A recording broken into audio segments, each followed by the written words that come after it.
Welcome back, everybody. This is Mark 157. I always get excited when I hear that last little drum beat coming to the show. I rub my hands together and get ready to go. Have to remember what number it is. I hope everybody bought a Powerball tonight if you're in North Carolina. It's stupid not to. $3. What is it, 1.65 billion right now? Something like that. I saw 1.5 last when I bought it. Should I win, we'll be doing the next show from the Geeks Chasing Squirrels Across the Multiverse Studios, the brick and mortar store. I thought you were going to say Island. We're going to buy it there. But no, it's going to be fun. I'm sure none of us will win, but it's always fun to think you can't up until that. No, I won't. I didn't buy a ticket this go around. Oh, may the odds forever be in your favor. You didn't buy one? I'll take care of you if I win. How about that? Dude, I was like the Taylor family today, be okay. So it is what it is. I think so far, I got $60 out of it over the last 2 plays or 2 days, whatever. So I bought 3 tickets for the Wednesday drawing, didn't hit a single number, not one. So I mean, it's just the way it is. So, but y'all, we got a big show this week. We got a premiere this week. We're rolling on with Andor. What else is in there? We kind of do have another premiere because we didn't talk about Peripheral the week before, but me and Ross going to kick that one at the end of the show. But we also have a guest this week.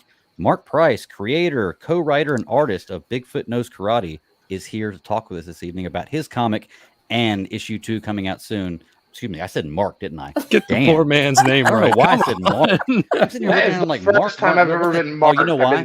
You know why? Because I have Mark 157 written right above Dan. That's why. Gotcha. I was like, wait a second, that doesn't make any sense. Dan, what's up, man? I'm so sorry. I butchered that. What's up? No, it's good to be here. Thanks so much for having me on tonight. Yeah, man. You can call me Mark. That's the first time that's ever happened to me. Seriously. Don, Stan, I get those quite a bit, but Mark is the first one for me. Dave. That's a new one. We get a lot of Daves. There you go. So I guess I got that face. I don't know. I'm so sorry about that. It's all good. I'm just messing with you. Yeah, so let's talk about this, man. You are the creator of Bigfoot Knows Karate. We had Casey on last time to talk about the first issue. I'm going to go ahead and put some of this first issue up as we talk about it, but we didn't get to hear your points of view and you on this. So as far as this was your idea, like from the go. So the idea came around years ago, like back in like 2014, 2015. It was originally going to be part of a comedy universe of character comics that I had done previously. I used to do a book called Latex Avenger. He has a sidekick spermicidal foam lad, and together they repel crime 99.9% of the time. Like totally superhero satire stuff. And but as I wrote the story, I didn't like the story and I shelved it. And I started playing with this art style and this idea of what the character would look like around 2017, 2018. Casey and I have known each other a long time, since around that time. And so he was talking to me over and over saying, you need to do something with the character. So I ended up writing basically kind of a Bible for what the story would be. And Casey originally was going to come on as an editor. And as we started talking more and more, he was coming up with great ideas and that sort of thing. So he came on as a co-writer onto the project. And that's how we've been working ever since. But the more that we work, I mean, Casey's so important to this the entire project. He's incredible. We got the last time we checked out the first issue, it was before it had come out, and we had only gotten up until about page 12, which is about where I'm about to get to here in the scrolling.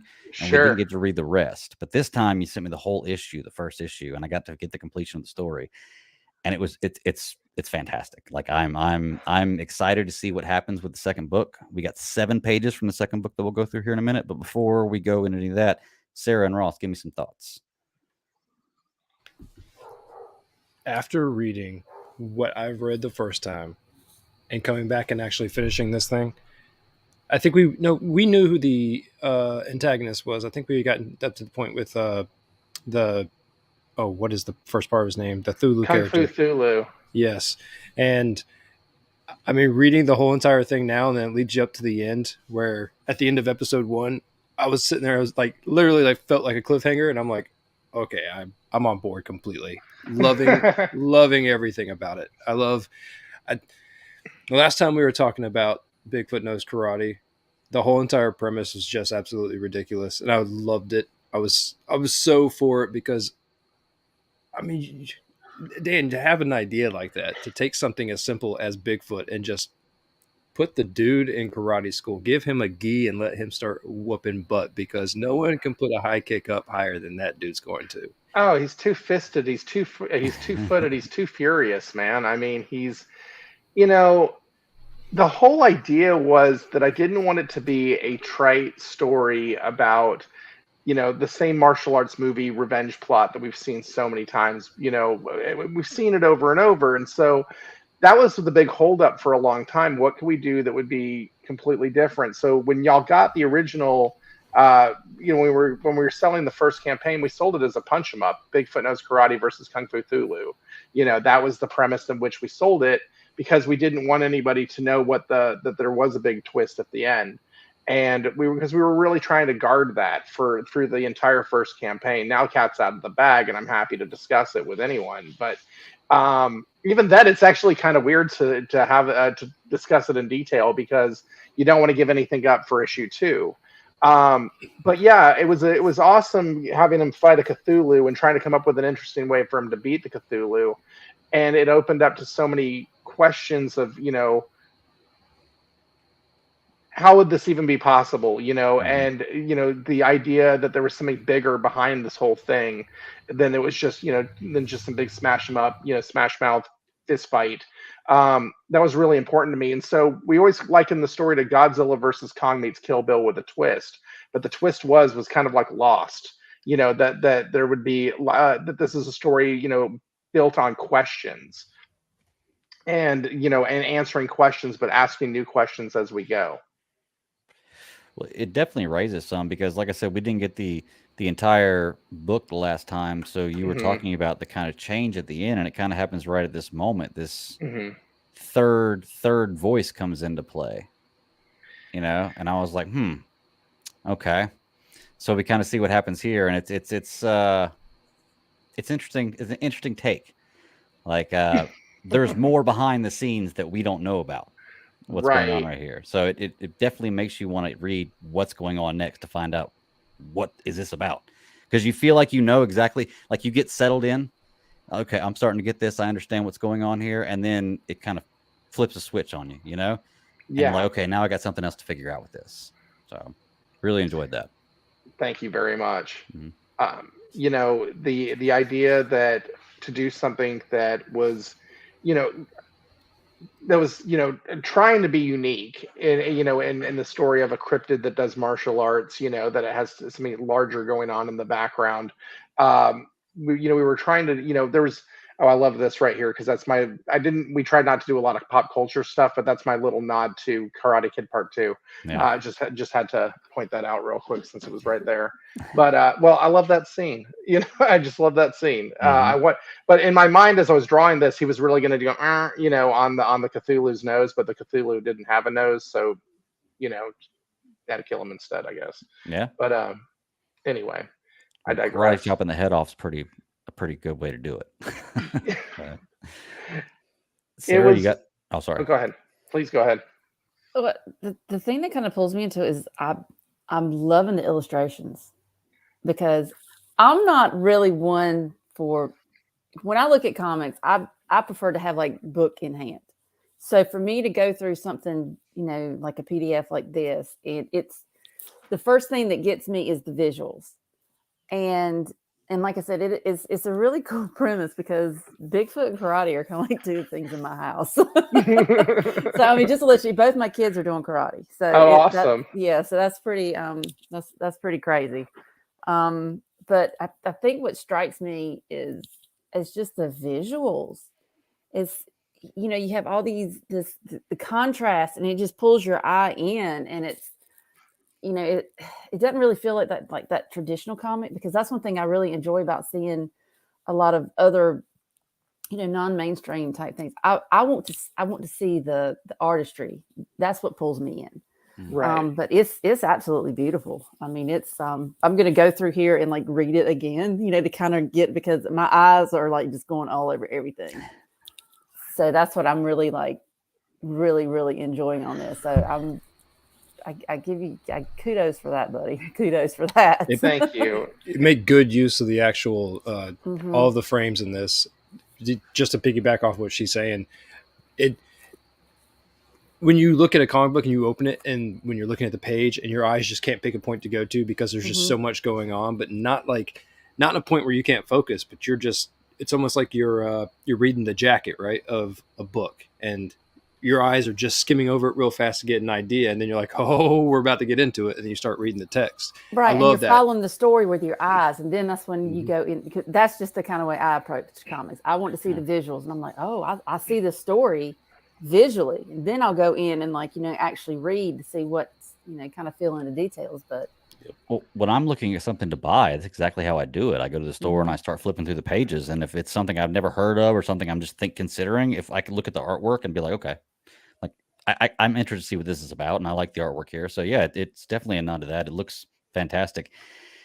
I think I said last time, it reminds me kind of, I'm not sure who the artist is, but it's kind of Batman Ninja Turtles, the IDW comic. It's similar to that, and I love that kind of artwork. Like, it's kind of what it reminds me of. You hear, I like this character at the end. It kind of looks like a Mr. Sinister Kal-El. It's just badass. I love that. I love that outfit. it's like some frames you could actually put on your wall. I could see this on your back wall, Greg. yeah. I mean, I definitely could. That right there, that's a nice little cutout right there. I like that. Thank you. I love that character. I've been so excited about that character since we were, since I was coming up with the end for this first one, and all the history that these two characters have with each other. I'm so excited to explore it. I'm so unbelievably excited to explore. We named him. He did get say his name in this issue, so I'll say it now. But his name is Grisha, and so really excited to see where he goes. It's funny. I tend to name characters from things that are familiar. My grandfather was a musician, and he in England. That's what he did professionally since he was a kid. And one of his very good friends, who was a trumpet player, his name was Grisha Farfel, and that's where I got the name from. And it's Hungarian, and but we won't use his last name for the sake of the comic. But I love the name Grisha. I just thought that had such a great sound to it, and where he comes from, that'll play out later on as well. So it was an interesting character to work with. So you say that you can't wait to see how these two characters are like together, and wanted to bring this character out, this Grisha at the end. So how big is this universe in your mind? Like, how much of this universe and storyline have you created? Are you like, do you have like a whole treasure trove to pull from, or is it just kind of some stuff's just make up as I go? So this arc that we're working with, the 5-issue arc, this is mapped out, and and then beyond too. We know where we're going for the first 2 arcs of the book, and we also know some of the background of that happened before the first issue. We know where we're going there, because one thing that we're doing is there was a artist who did some piece of fan art for us, who ended up going on our variant cover for the first issue. Here, let me show you. Well, here, actually, I have this right here. So this was a piece of fan art that we received. Okay. Oh, wow. And you're beautiful, right? This gentleman named Adam Caswell did this, and it, with the Cthulhu in the front and the Bigfoot in the back. And we ended up working with him. We took that piece of fan art, made a cover on the deluxe edition, and now Adam's got a wraparound cover on issue 2. Wow. Well, he's doing the interiors now for what is technically the 3rd book, but it's a side story that's going to take place that comes out between issues 2 and 3. Okay, that goes into a background prequel, that sort of thing, that explores some of the characters within the Bigfoot Knows Karate universe. So we're going to do that in one-shot stories that are, black and white, to exemplify Adam's artwork for sure, because it's going to be beautiful that way. And also that we can give you more background on these characters and show you where they came from. If you don't read them, you won't lose anything from the main arc. If you do decide to read them, you're going to have a really fun time doing that. So that'll be the next thing we kickstart after this book that we're doing right now. Now, does that allow you? I mean, like, no, that's not what I want to ask. Do you appreciate the fact that being the level that you're on right now and the ability to use something like Kickstarter, do you like having that option to just blow this whole thing up in such a small time frame, I guess, to really explore what you're trying to do? Because to do one shots at this stage is just, I mean, it seems phenomenal. Like you're able to, you're ground flooring your own ground floor, you know? Well, yeah, I mean, I think there's a history that that we'd be crazy not to play with. This book is while I've had the character and the ideas and and all that stuff for a while, this book is very much a born from the pandemic. It's born from Instagram.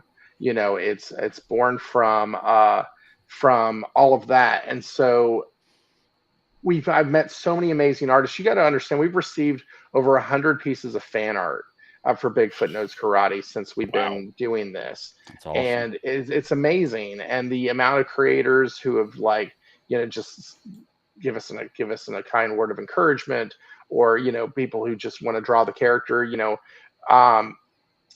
the community that has really taken us in, and it's been really incredible. So for me to have like another artist play with the character, and to give Casey, let him go write more freely without having to listen to me, this is how we do it, give him some space to be do his thing creatively.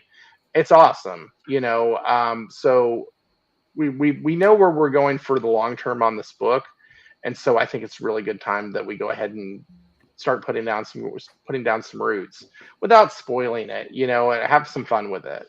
Yeah. It's an easy one to have fun with. That's for sure. I'm putting up some artwork from the second book here. We got 7 pages of this, and it's just the color scheme is beautiful. Thank you. It's like the reds and the yellows with the pastel colors too. It just all works together so well. But I'm seeing I highlighted was the blue. Like I noticed, I love the blue cover that you have up on the Kickstarter page, but I've noticed like the inclusion of blue is such a massive color for some reason. For me, it just sticks out for this. Oh yeah, it's so different than everything else on here. Yeah. Mm-hmm. Well, you go from this this character out in the wild to this industrial complex situation that he's in, being electrocuted and tortured, and it changes the entire sensibility of the book. Even though it's the same character, same story, artistically, it was a real mind bender to get my head around it first, just because I was drawing. The first book is so brushy and grungy and kinetic and just loose, organic. There you go. That feeling. That how do you translate this now into this highly industrial, heavy tech environment? So it was a very much an exploration there for a while, getting used to doing it. Yeah. Well, if these 7 pages are just from the second book, I can only imagine what Kaiju goes through here in this book. Like it's pretty intense. there looks like new characters introduced, new villains introduced. Yeah. Looks like he's going through some kind of torture or some kind of pain. He's definitely been captured. It's going to be interesting to read. So when is the second book release? It's on Kickstarter currently right now. Okay. This will be coming out in end of March, beginning of April. We will be delivering the book out. Which, congratulations! I mean, your Kickstarter looked like it blew it out of the water. Not bad. We're really happy. We're really grateful for everybody who has been a part of this. I mean, I was blown away by it. We funded the book in 20 minutes, and so that was a good feeling. Yeah. I was really happy with that, and it was fun because we got to do it with my friend Chris from the book Crit, Homebrew Comics.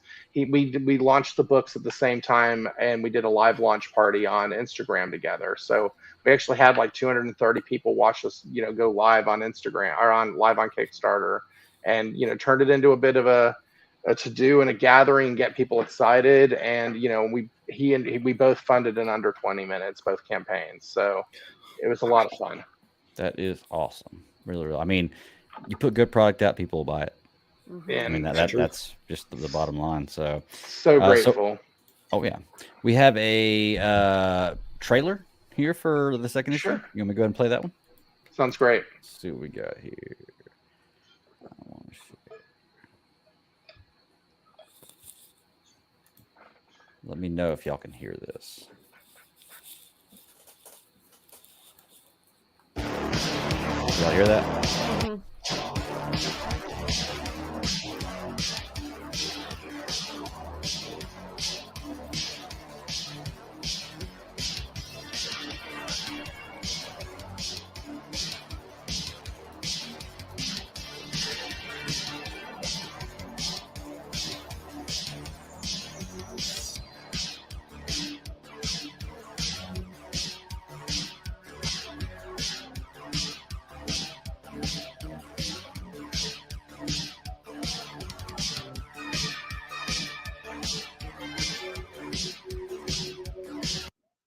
There you go. Man, so one of those characters you see at the very end there, I didn't get to see on those 7 pages you sent me. So that's another new character there with some interesting looking guns, and I'm interested to see what happens with this too. So that's awesome, man. We've got some cool characters. I'll just say, look forward to a chupacabra with a shotgun that'll knock your socks off. That's all I'm going to say to you. So that's there's some, yeah. So we have some cool stuff lined up for this issue. And if you notice, 9/10 of that video covered about the same amount of pages we showed you in the in the previews. So we didn't really give up too much. But we have a lot of really, we actually extended the book from 33 to 37 pages too. So there's some it's a little extra that we weren't originally anticipating at first. So we definitely want to bring a cool story together for you guys. I believe you are doing that. Extra is always good when you got good stuff. Extra. So really, really cool stuff. Well, do y'all have any other questions? Anything else you want to comment about the book? Ross, Sarah? I love the work, man. I mean, I'm finding a way to get part of all of this. I love what you got going on. The idea, like you said, extra. I don't know when to start, much less stop on a story. And so the idea that you're cramming all of this into something with such, to see where the last one ended was really good. Not to mention, I need some of those darts because it looked like it put his butt to sleep, and I'm all about that. Nice. But you got something magical here, man. I enjoy it. And man, thank you so much. I appreciate that. Y'all, thank you. Easy to tell the truth. Sarah, do you have anything? Oh, I'm definitely going to share this one with my son because he's always looking for something that's new and unique. And like I said, Bigfoot and karate, that's 100% in my house all the time. We're always talking that. So yeah, I'm just I'll have to let him take a look at it, and Dan, I'll have to let you know his thoughts. He's 12, so it's okay. Kind of give you an idea. Couple of F words in there, just so you know. Okay. Have you been in my house? I haven't. So that's, It's Have you ever been fine. a 12-year-old? It's fun to say those words when you're a 12-year-old because it's absolutely. Yeah. Yes, exactly. Absolutely. But no, I think with like the imagery and that kind of thing, I think that's something that he kind of dabbles in comics a little bit, and it takes something kind of special to really catch his eye. And I feel like this is something that would definitely catch his eye. That's awesome. That's awesome. Y'all are way too kind. I mean, seriously. No, man. Y'all are awesome. It's easy when you got something good, man. Right? Know, yeah, right? it's easy to tell the truth. I was gonna say I'm kind of in the same situation. I'm gonna show this to my daughter too. She's almost 16, and she's just a phenomenal artist and wants to get into stuff like graphic novels and animation and stuff like that. And she may be working with another independent creator we've had on here before, which will be pretty cool. So I know you've had a lot of fan art for this, but I'm going to show her this and have her draw something up for you and send it to you because that's awesome. She loves art, man. She's just amazing, absolutely amazing. So, but Dan, Mark, whatever you want me to call you, I really appreciate you coming on, man. I appreciate you. That's right. Yeah, man. I appreciate you bringing us Bigfoot Knows Karate Part 2. I'm looking forward to seeing how this story moves on. And when you start to promote number 3, let me know. We definitely want to have you on. We definitely want to keep going on with the story. But we will put all your Kickstarter information in the show notes. Any way to contact you in the show notes. So if y'all want to get a hold of this or check out Bigfoot Knows Karate, go check it out. I highly recommend it. It's an awesome book. Dan, is there anything else you want to say, where they can find you at, or anything else? Yeah, no, I mean, if you can't remember any of the handles or anything, just remember BigfootKnowsKarate.com. So that is the easy way to find me. You can get to the Twitter, Instagram. The Kickstarter link is on there. T-shirt shop is on there. All of that stuff. So BigfootKnowsKarate.com. And yeah, please check out the Kickstarter. It ends November 11th, so 1 week from tonight. So yeah, we got some cool stuff in there. If you're a retailer, we got retailer packs. If you aren't a retailer, we got other things. So it's incredible, amazing. I don't know. Yay. I felt like I was supposed to go into like one of those, we're going out of business sale, and Right. I don't know. Everything must go. All comics must go. Yeah. So anyway, yeah. Well, Dan, I really appreciate it, man, and I can't wait to hear more from you. Just keep in touch and let me know whenever the next part comes out. Thank you so much for having me on tonight, y'all. Appreciate it. Thanks, man. Good seeing you. You as well. Bye. Later. So I can't believe I wrote Mark down twice. I feel so bad. At least he was a good sport and cool about that. But if you've listened to the show before, you know that I'm not the smartest guy. So I literally wrote Mark 157 and then wrote Mark Price down, because I saw Mark right there. Okay. Anyway, so we got some stuff to talk about. What do y'all want to do, Andor or Titans first? Uh-oh, I saw the T. Oh, Titans. uh-oh. She's putting it up. Well, Sarah was excited about it. I know that I watched it this morning, and I was really excited when I saw it. But I'm going to hold my thoughts because whenever I said I'm glad Titans is back, Sarah just sent me a smiley face emoji, so I want to hear her thoughts on it. Sarah, what do you think about Titans Season 4? Titans are back. Yes. Titans are back. It took me a minute because I haven't rewatched it. It took me a minute to kind of what the hell happened last season? But then I'm like, you know what?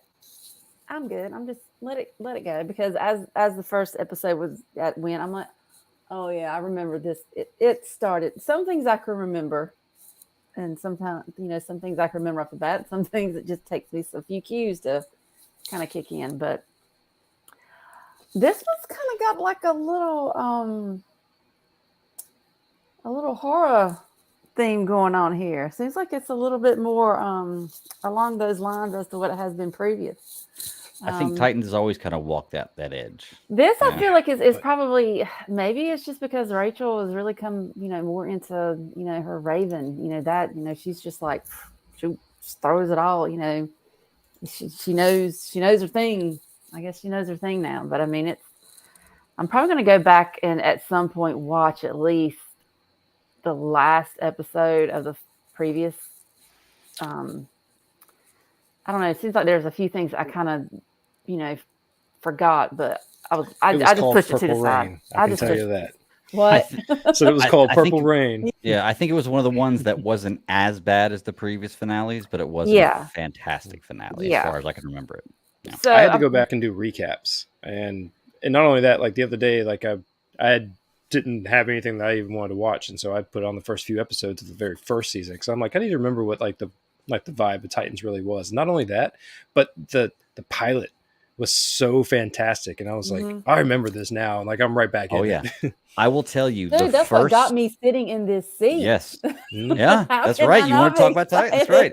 Look, the first scene of Dick Grayson in that alley, that first fight scene that you really get introduced to him, I would say rivals the Daredevil hallway scene. That is such a badass scene and so well done. Like if you've never watched a show and you just watch that scene, you're like, yes, I'm watching this. Now, it's not all that good, but that scene right there, hands down, the best scene I think in this entire show. And that's what Titans is. It's like you have some of these like super like stellar, like, oh my God, this is just blows your mind. Then other you're like, what? Yeah.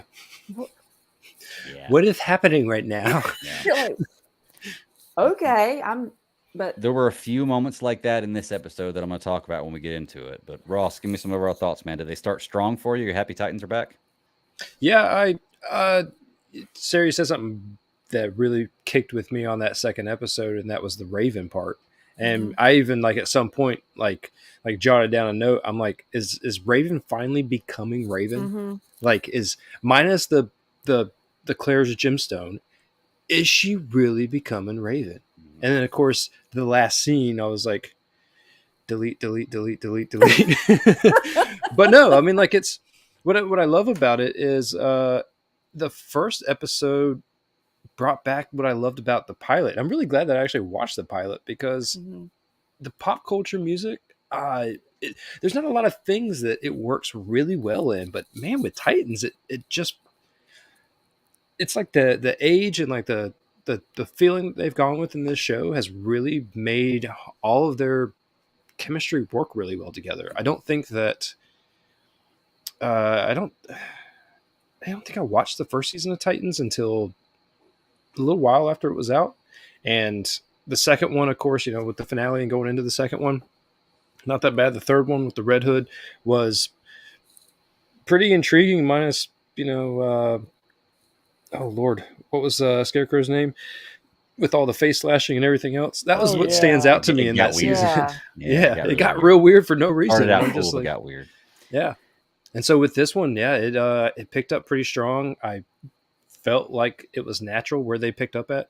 They started with the bowling alley, so it was real. They were just having conversations, and it didn't feel like a weird time jump. It didn't feel like they were forcing it. And there was only a couple of scenes in both of these, or the episodes combined, that I felt were just a little too strange, but yeah, good start.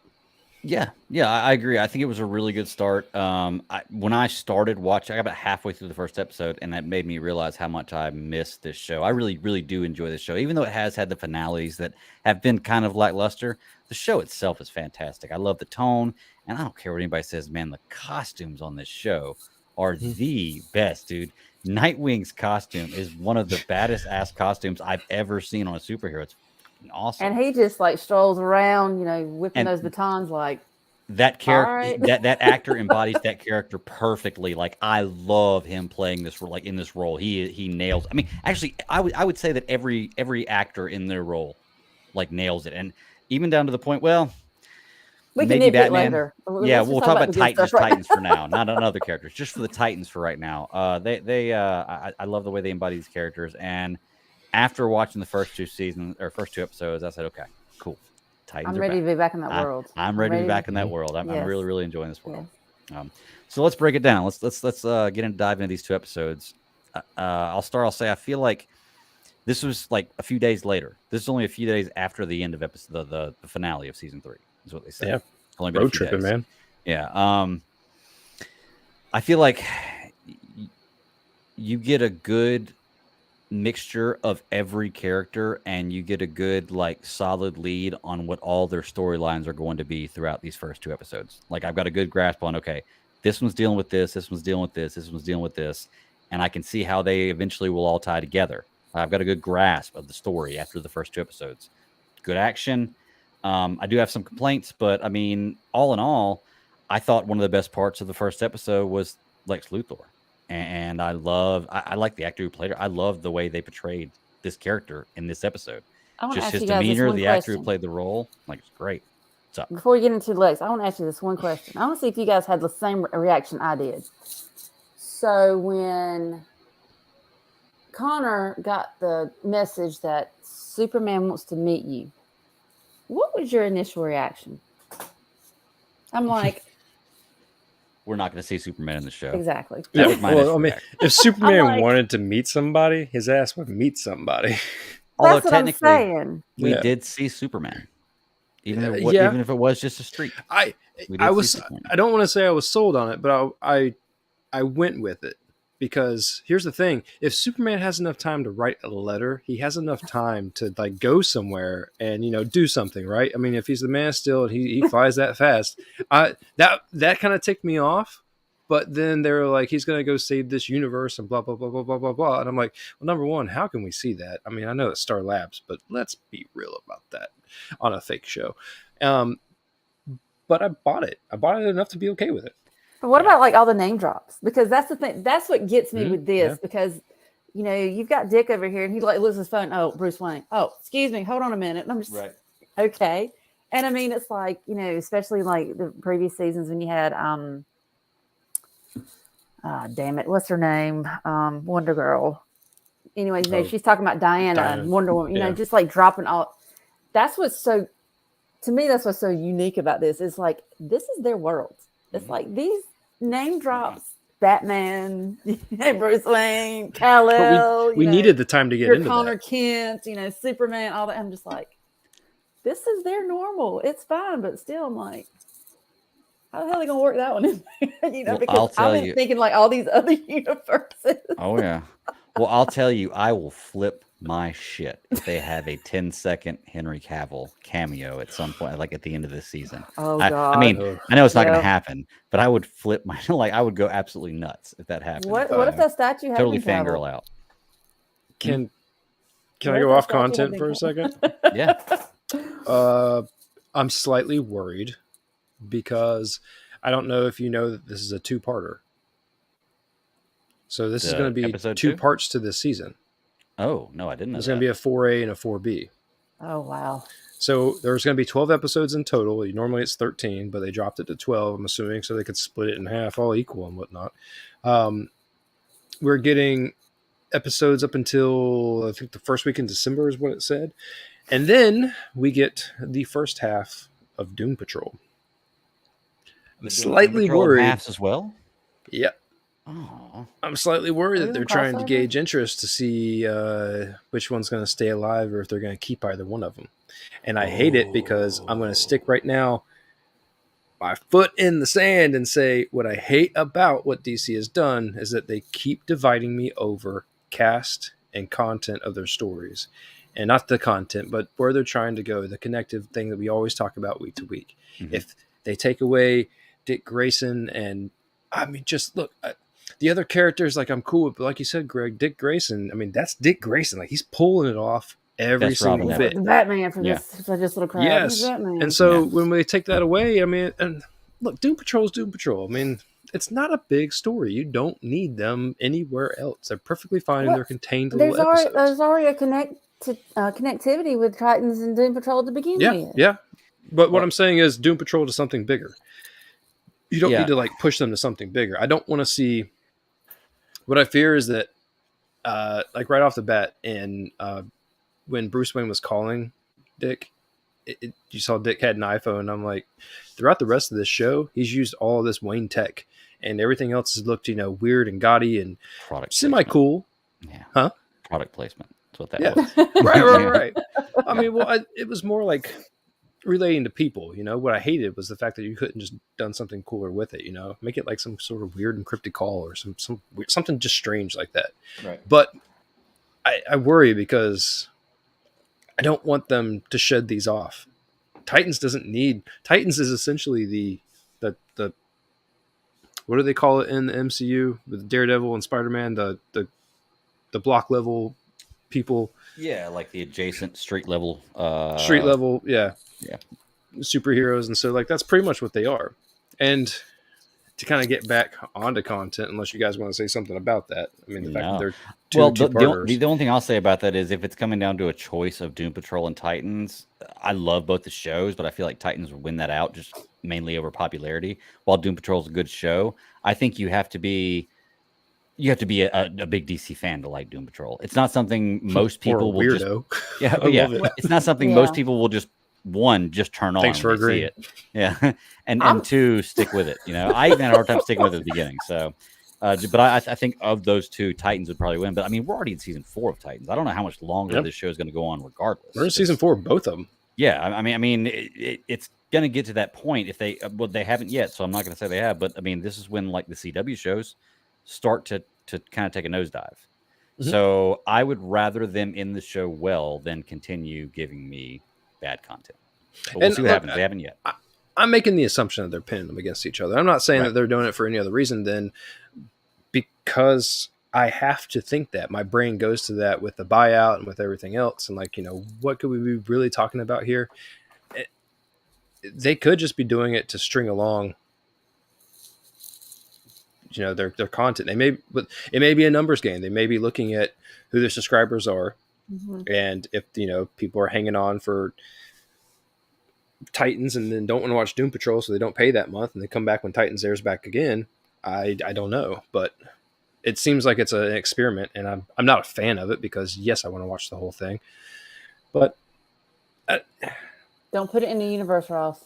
Don't I put it in know. the universe. I know. That's the idea. Yeah, it's the same thing that we, I have a problem with all kinds of different stuff. Is I have my mind's wrapped around what it's supposed to be, and it's not, and it's just I gotta get over that. Like, Well, it's just like, okay, when I think of Titans, I do have a certain perception. I have a certain idea because, like you said, they have fantastic costumes. They have, the villains can be a little questionable too. But I mean, that's when I'm thinking about a graphic novel on film or a streaming service, that's what I see. Doom Patrol is just, okay, let's just see how stupid, weird, outlandish we could possibly go. Let's how many push the times can envelope Brendan on that. Fraser say fuck? Yeah. Episode, Yeah. So I mean, especially you're saying the butts are back. You're like, Right. okay. Oh, and the butts are even back again. I know. I don't know if you've been watching the trailers, but I haven't, not yet. No. ooh, I'm just trying to wrap my brain around that. But I mean, I guess I can't wait that's till just, you see it. I know. But I mean, why can't they like intermingle the two at another point in time? I mean, that's how we met Gar. It is, and to go back to the show, we get to see Guard straight off the bat in the bowling alley with an octopus arm. Yeah, But and then we get to what hear I- him talk about his other transformations, which is Yeah. awesome.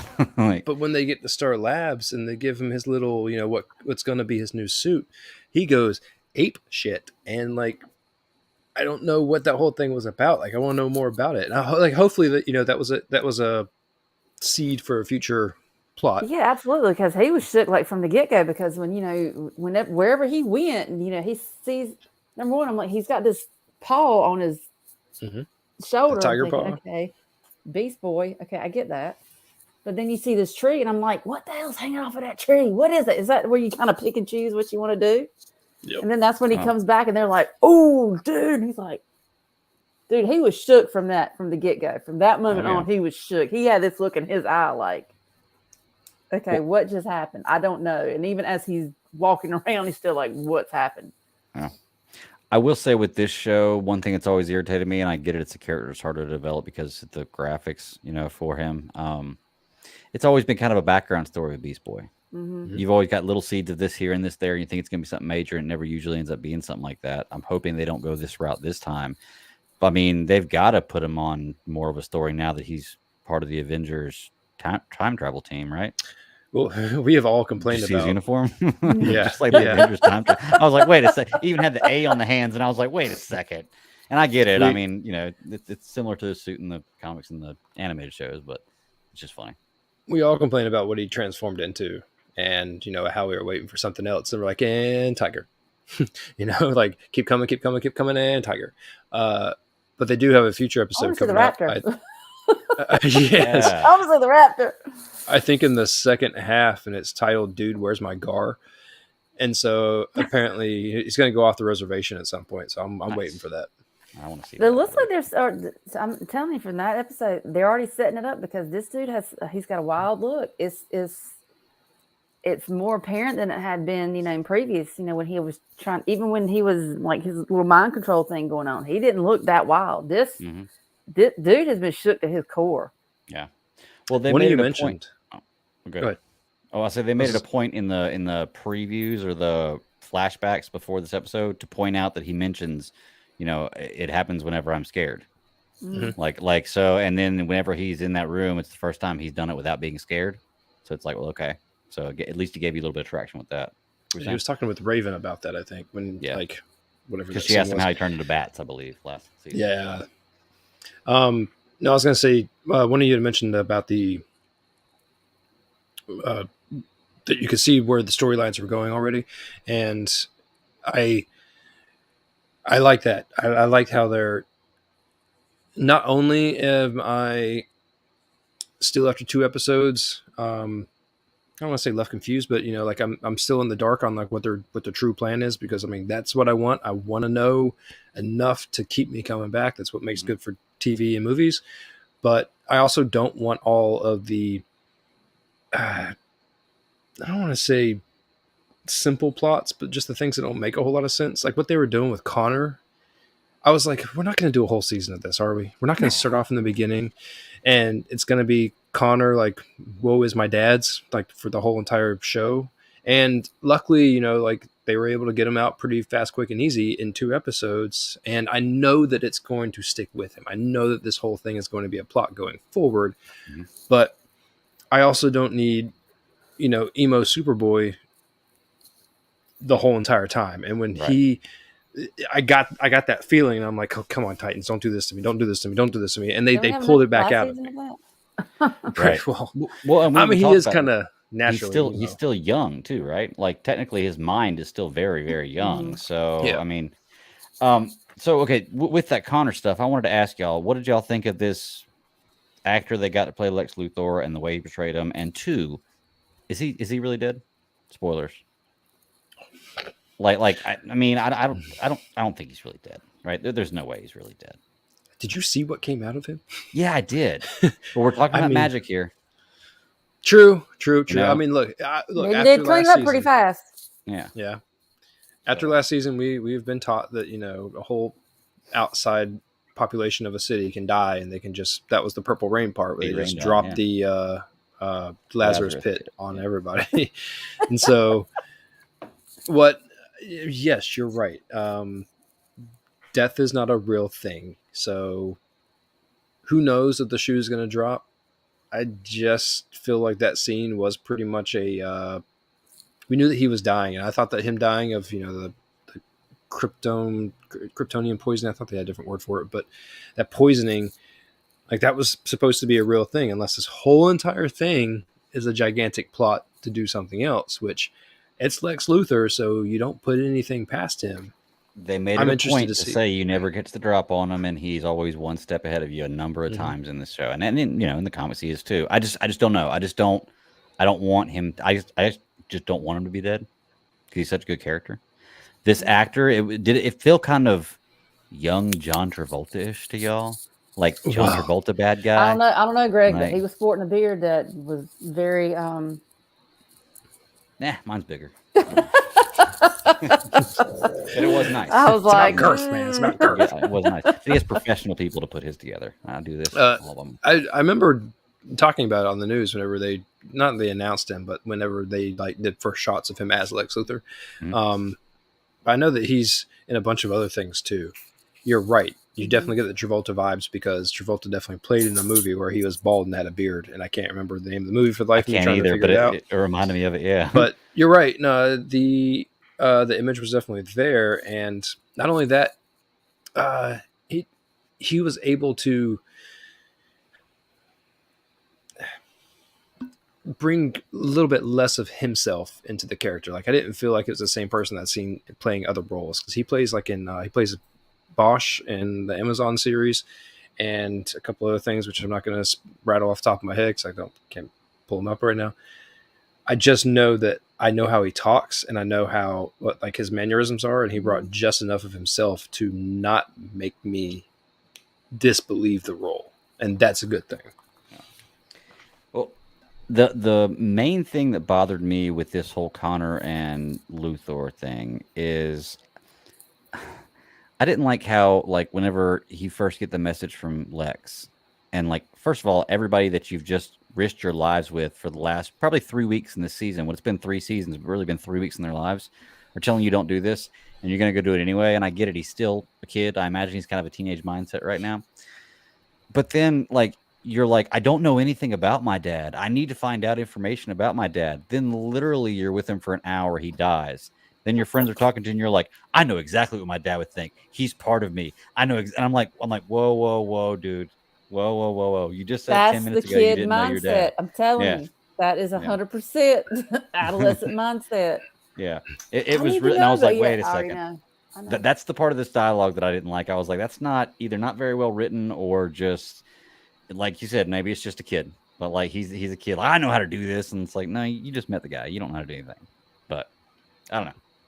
Pickle nailed it. It definitely was From Paris with Love. I love that movie. I just could not think of the name of it for the life of me. It is fantastic. I was really a big fan of that. Well, I will say, as Estella being Legs, it was for some reason, is, you know, when you first see the character, you're just like, oh, another Legs, okay, whatever.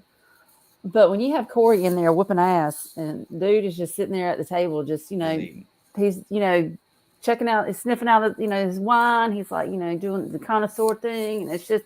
And finally, she walks up, and he's like, "You want a glass of wine?" I mean, I'm just like, I don't know. Maybe it's just that's just with Lex that level of just badassery. you understand the alpha. chaos. It's like even with the chaos, it's still smooth. It's still like I'm in control.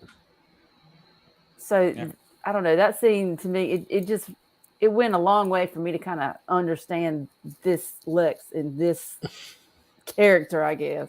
Right. It's just like, okay. And of course, that's another reason I'm like, Titans is back. Yeah. Oh, yeah. So y'all got to remind me because I can't remember from last season. I need to go back and do a refresher. Coriander loses her powers at the end of last season, if I'm not mistaken. What's up with her starting out a few days later with powers in this episode? Did we get that at the end of the last season where she started to get them back and I forgot? Well, don't quote me on every bit of this, but the fact is that her sister was the rightful ruler.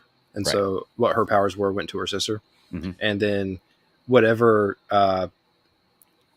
the scenes that we saw in the flashbacks, I think, when she was supposed to be a kid on, I'm not going to remember the name of the planet. But I believe that she already had a power. Yeah, there you go. She already had a power like in her. And then when she was, bestowed the whatever, Power like the queen, right. Yeah. It just kind of was the thing that she had in her, and she was not really using, but like it was there on the surface. Whereas the other one was like still hidden there underneath everything else. Mm-hmm. Okay. Which apparently breaks the hardest substance on this universe. That perithium. Yeah. But when her eyes went to that green, that typical like that was like, I'm like, okay, you're Starfire. I mean, that was like that just that's what I want to see. Let's talk about Star Labs. Were y'all impressed with that? It looked just how young were those kids? Kind of like an office building. Teenagers running around, doing this. I was expecting some big name drops if we were going to Star Labs, but nothing. They were throwing some names out, but I didn't get all of them. I was look, I'm torn because it goes right back to me thinking at some point when the episode title was named Lex Luthor, I'm like, didn't they already do a Lex Luthor in this? And no, they didn't. It was that scene was it the end scene from BVS with, was it Luthor and Deathstroke there? Mm-hmm. And like I was like, oh no, that's why I don't remember it, because it's all a jumbled mess and I'm trying to figure it out. So when I saw Star Labs, I'm like how like close is it going to be to like the CW verse? And are we going to be interior wise? Like, what am I going to be looking at here? Right. The scene was quick, and the scene was very much like, let's get in and let's get out. And I appreciated that because I didn't need to think about it a whole lot. Luckily, they were prepared. They had a whole entire itinerary for all these people, and they gave them all what they needed. Gar came in and screwed some crap up, and they all got some stuff. An RV got a car put in it. People, let's talk about the RV for a second. Number one, you can't put a car like that in an RV that size. Not to mention, if you've seen the interior of that RV, there's no way it's that size on the inside when you see it from the outside. It's as big as my house. Yeah, yes. Easily. Movie magic. Movie yes, magic. But this is Bruce Wayne tech, dude. You can do whatever they want to do. What'd y'all think about the Bow Staff for what's his name, Tim Drake? Which, by the way, let's talk about Tim Drake. I'm still trying to figure that cat out. I'm like, what? I'm gonna have to go back in like last season and be like, okay, dude, he's got a crush on Bernard. Yeah. I like the actor who plays him. I think he fits the role well. It's just I'm wondering what's happening with him. It's like they were in the bowling alley and they're talking about this is a few days after the battle, and they're already calling him Robin. Hey, Robin. It's like you've already been a Titan for like 5 minutes. Yeah, and then like 30 minutes later, it's like you've been a Titan for 5 minutes. Of course, you're not going to get a Robin suit, and it's like, well, why are you calling him Robin? Like if that's the case, But it's the badass Bow Staff. Yeah. I like that. I mean, it's they don't know what the hell to do with. Yeah, he has no idea what to do with it. But I don't know, man. I like this character. I'm interested to see where he develops, and I want to see what his suit looks like because he's going to suit up before the end of the season. Probably better. Well, I mean, I don't know. They could drag it out. Did Red Hood die at the end of last season? I can't remember. I don't think so. I mean, I know they kind of made a whole point to like save him, but I don't know if he actually died, like he sacrificed himself or anything. I don't remember have to go that back and part. watch it. Yeah, I can't remember. Because he definitely wasn't even. He was mentioned, Evil Jason, but other than that, he wasn't. He wasn't. What's up, 10? It says, "What's up, squirrels?" Hey, Tim. Yeah, man. What up? But all in all, dude, this shows. Do y'all know the villain? Who is it? Mayhem. Oh, well, right now we're taught that Mother Mayhem is Mother apparently the one, but what it looks like it's going to be, was it? Is it Brother Blood? Brother Blood. Yeah. So I think It's going to be the one. I'm pretty sure Which that's who is blood was my associated with. one word description for this everything. There was more blood in these 2 episodes than I think like I'd seen in Titans. Period.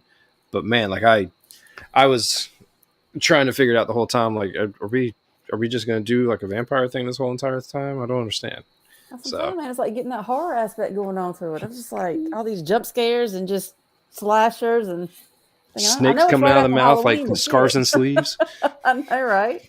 And one thing I do want to say is the very end with the little girl where she goes in the nightmare with the little girl, and like she sees her parents hanging there, and they're like, "Oh, they're alive," and one of them lives. No, I'm sorry. Yep. Neither one of them lived. Like there's absolutely no way you're sitting there being drained of blood, hanging like that, and you live. No, just not Yeah, that happening. was just some weird Sorry. shit. Yeah, but I guess you couldn't have her lose all of her parents, and it gave him to give that good story of the coat, with him and Bruce, and who knows? We never caught that little girl's name, did we? Oh, I don't think so. We We know. did, but I didn't. It was Did like we? Aria or something along those lines. It was Maybe she something. comes into play later. Yeah, so I don't know. We'll see. Titans does that kind of stuff a lot, but I'm loving season 2 or season 2 the 2 episodes of season 4. Gosh, I'm all over the place tonight. So suit glad up Titans scene. are back. Huh? The suit up in the RV where they're like, oh, everyone suit up. And I'm like, why? Look, there's something that I don't understand about the Titans first and foremost coming back in these 2 episodes. Does everyone know what their secret identities are? I'm pretty sure. Yes. Because they don't seem to like try to hide it at all. Yeah, I'm pretty positive When they do. they're just like walking around. Like when they walked in Star Labs, it's like, oh, it's the Titans. Like, like everyone's here, show up. And I'm like, should they like really just put like a billboard on the side of their RV? Like, should that have been what they got at Star Labs? Was just the vinyl wrap? Because when You know they what kind of happened last season? Because it kind of like just got thrown out everywhere that this is, such and such. Like Dick was Nightwing and all that because that one. Did we have Barbara? It feels, Barbara was in the 3rd season, right? Yeah, because Nightwing got a suit, I think, at the end of the 2nd season. Mm-hmm. And so in the 3rd season I think it started off with Barbara. But yeah, it very well could be Scarecrow letting everyone know their like secret identities. And maybe maybe Red Hood did when he was, still on the sauce. But I don't know, like it just felt uncomfortable. So I'm like, now you're just out like touring in the tour bus. So this is cool. I'll have to go back, but I think that actually was one of the arcs from last season was their identities getting revealed and Dick being like the difference between him and Bruce Wayne is he's going to embrace the city as Nightwing, Dick Grayson, and Teen Titans, not hide behind anonymity. I think that might have been part of the storyline for last year, but God, it's been so long since I've seen season 3. It's like I can remember like bits and pieces of it. I just can't put. Put it all together. Do a rewatch. Yeah, definitely should do a rewatch. Is there any other scenes? I got one other thing that I want to point out that I thought was really interesting. So Connor, when he was wearing his jumpsuit, they made it a real like line item to zoom in on the fact that his prisoner number was MH391, and I'm like, what is that? That sounds like for some reason eerily familiar. And then it was the MH370 plane that like disappeared and like they couldn't find that Malaysian airline flight. And so I'm like, what is this? And started searching it up. Apparently it's a round robin flight, ironically enough, that goes from Xiamen, China to Kuala Lumpur. And since one of them is like the biotechnical gigantic hub in the world, and the other one literally translates to It's like muddy confluence, but it's two rivers. And so Connor's suit was essentially two rivers being of like two different Superman and Lex Luthor and biomedicine, it's called something. But the gigantic capital, I'm like, someone really dug deep to put a number on his jumpsuit to connect all these little weird dots that he was actually in. That was the end of my deep dive on some weird thing that I saw. I'm like, I gotta know what that is. Well, it is crazy they do little bitty things like that, and it's all the universes we watch do little things like that. Star Trek, Star Wars, like, and it's like one of those things that you either know as soon as you see it, and you're like, oh, that's cool, or it intrigues you enough to where you're like, that's got to mean something, and look it up like you did. So yeah, that's cool. Dropped a little knowledge. I like it. Anything else about Titans? Characters, scenes, anything you want to talk about? Oh, now it's going to be like one episode a week. Damn it. Yeah, it's Yeah, gonna you suck, only but have 4 more episodes before the break that they're going to take. I don't like the idea of that, but I mean, what Thanks, can I do? Ross. Yeah, what can I do? Sorry. Yeah, you should have let me know the week 5 when we were on here planned to review it, and I couldn't find it on my HBO Max. But, all right, let's talk about Andor. Show keeps getting better and better for me. Loving this series. I recommend it to everybody, and I still have people who say they don't want to watch it until they can binge the whole thing, and I'm like, no. Like, it's close enough to the end now. Just watch the whole thing. That's I'm a not scary gonna lie. part. I'm still trying to figure it out. I'm not gonna lie. I know there's a ton of like Easter eggs in there of like the people, and because I've seen I've kind of because Brian, he's not really watching it as much as I am, because he's kind of like the same way. He's like, we'll let a few episodes go by, then we'll kind of put it together, and maybe it'll kind of. But this last episode, I'm like, oh yeah, it's about to get real. It's about to get real. Because you're starting to see the machinations, especially in Andor's head, where he's starting to put 2 and 2 together, and now he's like, it's like you're getting forms of the rebellion in different aspects.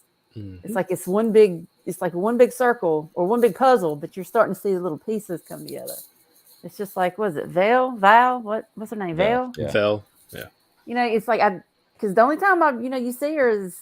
Like the previous episode, out in the right before the heist. And so then you're seeing her in now, and I'm like, you're a who's what?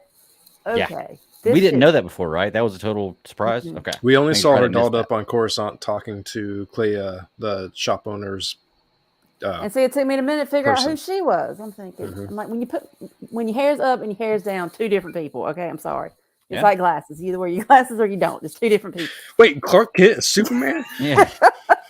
Well, it's like seeing people when you're seeing somebody in regular work clothes, like people I deliver mail to. I see them every single day, but they won't recognize me out in the street in just my regular clothes. I'm like, do I look like? I'm pretty sure this is pretty recognizable. This beard and this bald head, but they don't recognize me. It's weird. So yeah, I had no idea about the Vel being is it cousin? Yes. Is that what she is? Cousin? Okay. That adds a whole new twist to this. So apparently they've been working together this whole thing behind the scenes. I want to talk about Bix and this torture technique they're using here. Because actually in a show we're going to be talking about later, they're using a torture technique with sound as well. So it was like, oh, okay. Or was that Titans? I can't remember. There was 2 shows that I watched this week and I was like using sound as torture. But that was pretty intense, man. Like, so they're playing the sounds of an animal dying, and this animal dying is what causes this brain trauma or whatever it is. Not only that, like they talk about, they went to a planet they were going to try to use, and then there was a sentient species that was there. The crazy thing is that when they were trying to purge the planet of this species, they found that the kids dying made this specific sound. So it's almost like the adolescent, before the puberty drops, the sound was just to die for, literally. And I don't know where it came from, but the looks and the visuals that they showed of Bix pretty much sold everything they were talking about. The fact that dude, what was his name? Gorst, I think it was the torturer. Yeah, Dr. Gorst. Yeah. He's sitting there talking about it and just so like, he was so sinister doctor, right? Like, But he was so He's like, fascinated about it. He's like, you'll never figure out what we discovered. Yeah. We discovered how to make your ass hurt. Yeah. Crazy. Well, what about the I can never remember her name, the ISB agent or the ISB supervisor? Yeah. Yes. That bitch. Oh my God. She She- nailed that role. You Yes. didn't even have like the crazy eyes with the crazy mouth going, even with the crazy nose, and it's just like Dead on perfect. Like Yeah. the show should be called Dedra. I am almost to a point where I'm like, she needs to be the show person here. Like this needs to be hers. well, because You when could do a whole first side meet with her. Yeah. you know, you first meet her and you know she's going up against the other guy, and she finally kind of wins that battle, and then you're thinking, okay, well maybe she's just some background lower level type. Oh no, there's some evil in this lady that it's some empire bullshit right there. I mean, that's what it's. You flip your hat off, and it's all it is. Especially with the what was it with? I can never remember the other weird guy's Her little name. stalker, the lieutenant guy. Oh, I Cyril? know, she's like, "Are you stalking Yeah. me?" He's like, "I'm following. I'm doing." I I'm thought he like, was going to "Dude, try to you kiss just her. I was defined like, what the hell's stalking." going on? He was riding that line. It was getting Yeah. so like creepy. I'm like, oh, what's gonna happen? And he's Let me like see your super feet. creepy That's what I was looking at. Let me too. see your feet. And plus, all the time, and when you see him sitting at the table with his mom, which, what's up with that lady? And all he's doing is eating like his Tricks, freaking cereal, Cocoa whatever it Puffs was. with the damn blue milk. I'm like, is that all you eat? That's gross. What is wrong with you, dude? That's his breakfast, He's a weird ass character. But as much as he's weird, what I love that they're doing with the Dedra character is that they stick with her just enough. They show you that she has self-doubt. Mm-hmm. They show you that she's overly willing to like purge that out in order to gain, to gain anything that she can. And I love that. And I love that. I thought last episode they were going to try to combine the two, the Cyril Dedra combination and find that way, which they're still going to. I'm still in belief that that's where this whole thing is heading. That the two of them are going to literally like climax together when they find Andor, like, oh my God, it finally happened. We did Before it. he Like just escapes, right? Yeah. And it's so creepy, but man, like I'm intrigued. It's not enough to drive me off of it yet. I'm just intrigued. I want to know. Dedra is killing it. Cyril, I mean, I don't know if he's going to flip a wing. The Dedra part of it, to me, I'm like, that's the Empire. That's Star Wars. That's the Empire that we know. She seems like more the Empire we know. Exactly. I'm like, she and Vader would get along really well. I mean, it's her like Thrawn, her and like watch the Tarkin. two of them. It's like they would like be, they'd be great. Well, and it makes you wonder how far up she's going to go exactly after this, because she's pulling the right strings right now. Like she's uncovering something that everybody doubted her on that is actually true, and she's uncovering stuff that is well hidden. Like she's really looking in all the right places. So I don't know what's going to happen with this character. Maybe she gets killed. I don't know what's going to happen. I'm just waiting for her to say that rebel scum. I'm waiting for that. Maybe she coins that phrase. Yeah, there you go. Now they're doing the sting operation, right? So they have a rebel pilot, and did they say they killed the rebel pilot? No. Okay, so I think they kept him alive, so that way they can use him as bait. Is what they were saying. I think what they're going to do is kill him or dismantle. No, they have to kill him because they can't let him talk to anybody unless he knows already. But they're going to basically kill his ship and then like push it into open traffic somewhere that they can, someone can find it and they, figure out who comes looking for it. Pretty much. Yeah, they're going to make it look like an accident. Yeah, which it's pretty smart. I mean, yeah, and they acted on it really quickly too. So the Mon Mothma plot, you start talking about that. We do figure out that Vel is her cousin, but it's what I find even weirder is you see the crumbling, and it's very much our own government right now. Like just listening to that Senate sit there, go back and forth and fight and bicker, and what's happening? Nothing's happening. Nothing's happening. Yeah, why? It's almost like because everyone wants to listening just be the louder voice. Is it like it looks like almost seems like people will turn their lights off and back away when they're just not listening anymore. Because you would see that, like, people They turn don't the lights off agree. and It's everything just would like be this, like yeah, just it's like, wow.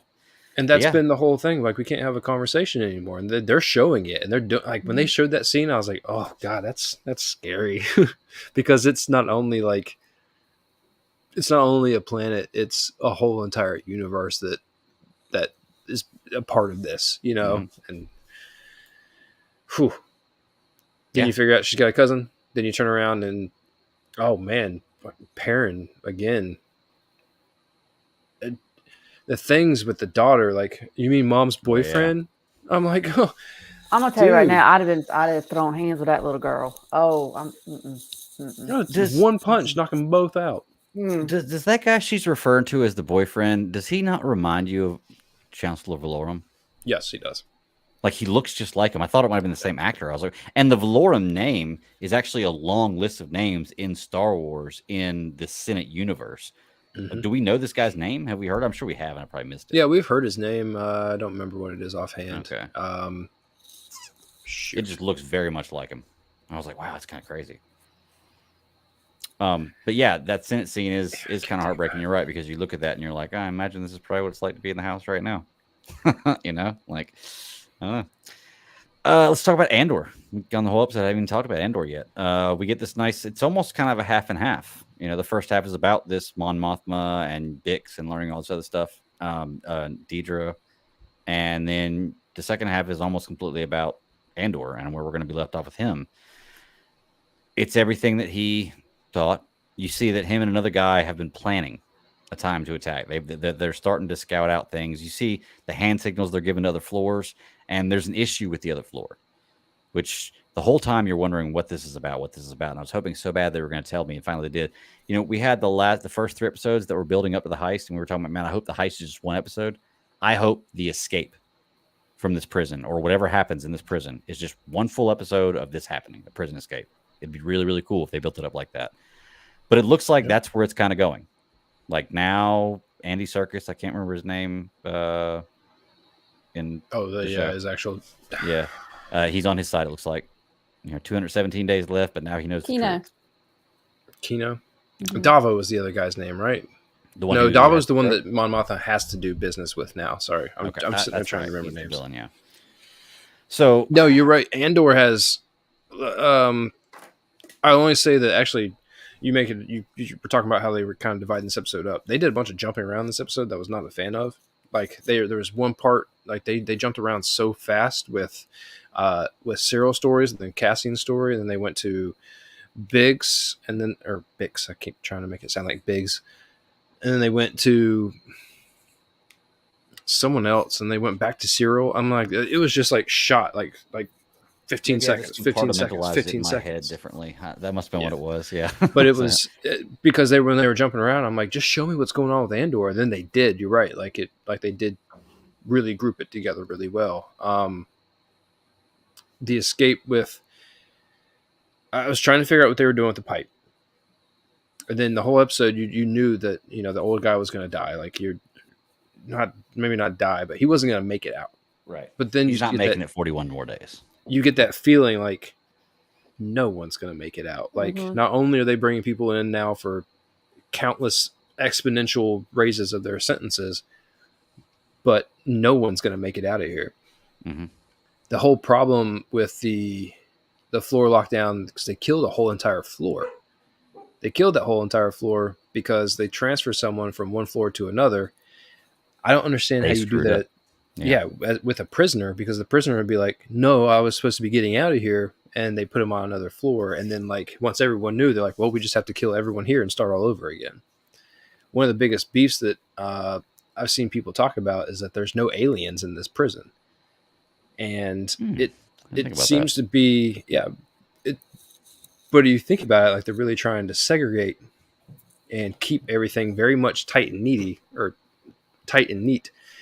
with everything. Like, the Empire is definitely trying to funnel everyone where they feel like they belong. And in this prison, it seems to be all humans. And so when they make that one mistake, they kill them all, and they put a whole bunch of humans in there now, like a whole new gaggle of them. It doesn't look like they made enormous change. Everyone's in a white suit. Everyone's trying to figure it out. They're going to essentially, they're going to have to shuffle people around in order to make all this stuff work. But it brings that no hope, the opposite of what Star Wars has always been. There's no hope in this scene, Right, no you're in hope here in this forever. prison. Mm-hmm. And then you get that very end to where it's like, when the, what'd you say his name was? Sarah? Kino. Mm-hmm. And he's like, no more than 12 prisoners. Yeah. Or Well, because guards, Andor guards kept at the asking time. him, because Andor, he's like, yo, dude, he's like this, we're not getting out of here. I mean, are you not seeing the writing on the wall? I hadn't been there this long. I hadn't been here long. I'm already seeing it. And, he's like, just keep your, it's kind of like keep your eyes down, just just go with the flow. Just go with the flow. And he fought it for so long. And then finally, when he realized, after all this had happened, because, everybody was talking. And that's the thing about it too, because even when you had both of them with the other guy, the doctor, and then you had the medic, because he had to keep calling for the medic in there, and then you had the guard, and the guard was just like, "Why do y'all need to be here? And it's obvious that they don't want any of the prisoners talking to each other, like they don't talk to each other otherwise. But still, although they weren't super strict on it, because he was standing a pretty good ways away, and they weren't talking like super low. But they're not being super strict. They don't worry about it. It's like, I mean, I think Cassian made that said. point. Yeah. He's like, that's the title episode. Nobody's listening. He was yelling it out. Yeah. I mean, even when they were like, making the observations of when, the not the bridge, but whenever the, thing that dropped down, to bring Platform. somebody else in there, and, Cassian, that little brain, that hamster's always turned on that wheel, because he's always looking for, some angle. But I mean, that's him, So I think it was just interesting about that end, when it was finally that last scene, and when he finally asked the question, how many guards, and he answered, and it's just, Serkis has just been absolutely fantastic thus far, dude. He just takes it away. Oh yeah, he's a great actor. I mean, he's just fantastic. Absolutely. It's like, what did I see somewhere? Someone had made a comment about, when they were in that tube, when they were walking, when they I think when Serkis's character finally realized what was going on, you could see it written on his face, like, oh shit, yeah. it's bad. It's like, that veil was lifted. So everything you're fighting for is worth nothing. Yeah, but like I said, that's the theme throughout this. It's going to be, the spark of rebellion. I mean, because a lot of people, you just follow, you're just sheep. Now it's like, if you're going to survive, you can't be sheep. Yep, I'm a firm believer Cassian's going to have something to some part to play in, the combination, like the joining of like rebel factions.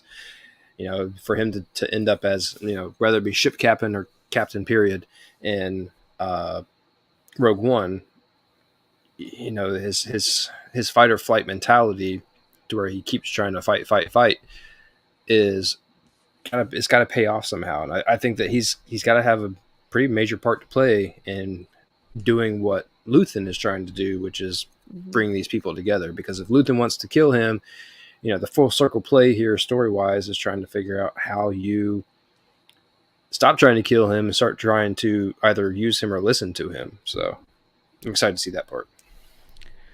So one thing I was not disappointed about, but I thought that I'd pegged is, we'd raised the question last week, and it's all over the internet. What are they building? Like, what could they possibly be constructing? And I saw somebody who had a solid idea of it being the like the bottom arm plate for like an Imperial probe droid, And you remember, like, in A New Hope, that was what Vader uses on Leia, right? Is the Imperial probe droid. Doesn't he say he has ways to make her talk, and you see the Imperial probe droid behind him in the background, and the door shuts? So you assume he used it on her? Was it Dr. Orb or whatever they call him? Yeah, and Robot Chicken? Is that what you're talking about? That was not really a probe droid. No, I'm talking about in the New Hope. Like when he's the one with the one with the one syringe on its arm as it's beep beep beep beep beep. That's not a probe droid. Oh, okay. I thought probe droid is the one that in Empire. Empire. Okay. Well, anyway, So that ruins my thought then, because I thought that's what they might be building, even though that was, I guess, smaller. Now you're right. I think about it, it is a lot smaller. I was like, and then I thought when they were going to make Bix talk, like they were going to reveal that, and I was like, oh, there you go. I did think that. I was like, there you go. That's going to be the pro droid. So, but You'd be surprised. What we did was we made this fantastic attachment that we can stick a syringe on, and it will actually, in slow motion, come towards you. Very, very torturesome and scary. But what do y'all think? Y'all got any theories about what it might be? I have no idea. I'm not gonna lie. Do you think we're gonna find out, or do you think it'll just be something we never know? My thought has been that with all these different levels, and like White Chocolate made it the good example at the beginning of the last episode. Is it Narkina 5 episode? They were shuffling all these people into different ships to probably send them to different prisons. Different prisons, different levels, different. They have 7-man teams, 7 teams per floor, 2 shifts, 14 teams, blah, blah, blah. You can do math all day long. They all got to be building something a little different, right? Right. Like, they all got to be building like a bigger part to a bigger thing to like the next, not planet killer, but, they're assembling an arsenal of things. Mm-hmm. And we know that we keep seeing hardware progress or digress. I guess it depends on how you look at it in Star Wars. So where we had the Republic Commando ships or the gunships or the heavy freighters, then we go to Star Destroyers and, countless TIE fighters, TIE bombers, and all these other things. Who knows? Like, I'd be interested to see what the Megazord is going to be once they put all the pieces together, but I'm not sure that we're ever going to get that. I do like that they're showing it, and I do wish that there's a little bit more to it. I don't need like I don't need the end picture as much as I would enjoy it. I'd like to know all these places are building all these different things to essentially slave labor the heck out of everything to build up the empire. Yeah. In the most negative way possible. Well, I'm just kind of skimming over a few thoughts. Like, like you said, you could be like those Imperial droids that you're talking about. Or no, the Imperial probe droids. I can't even talk tonight. Or it could be just other parts for other droids, weapons, that kind of thing. Could be TIE fighter parts.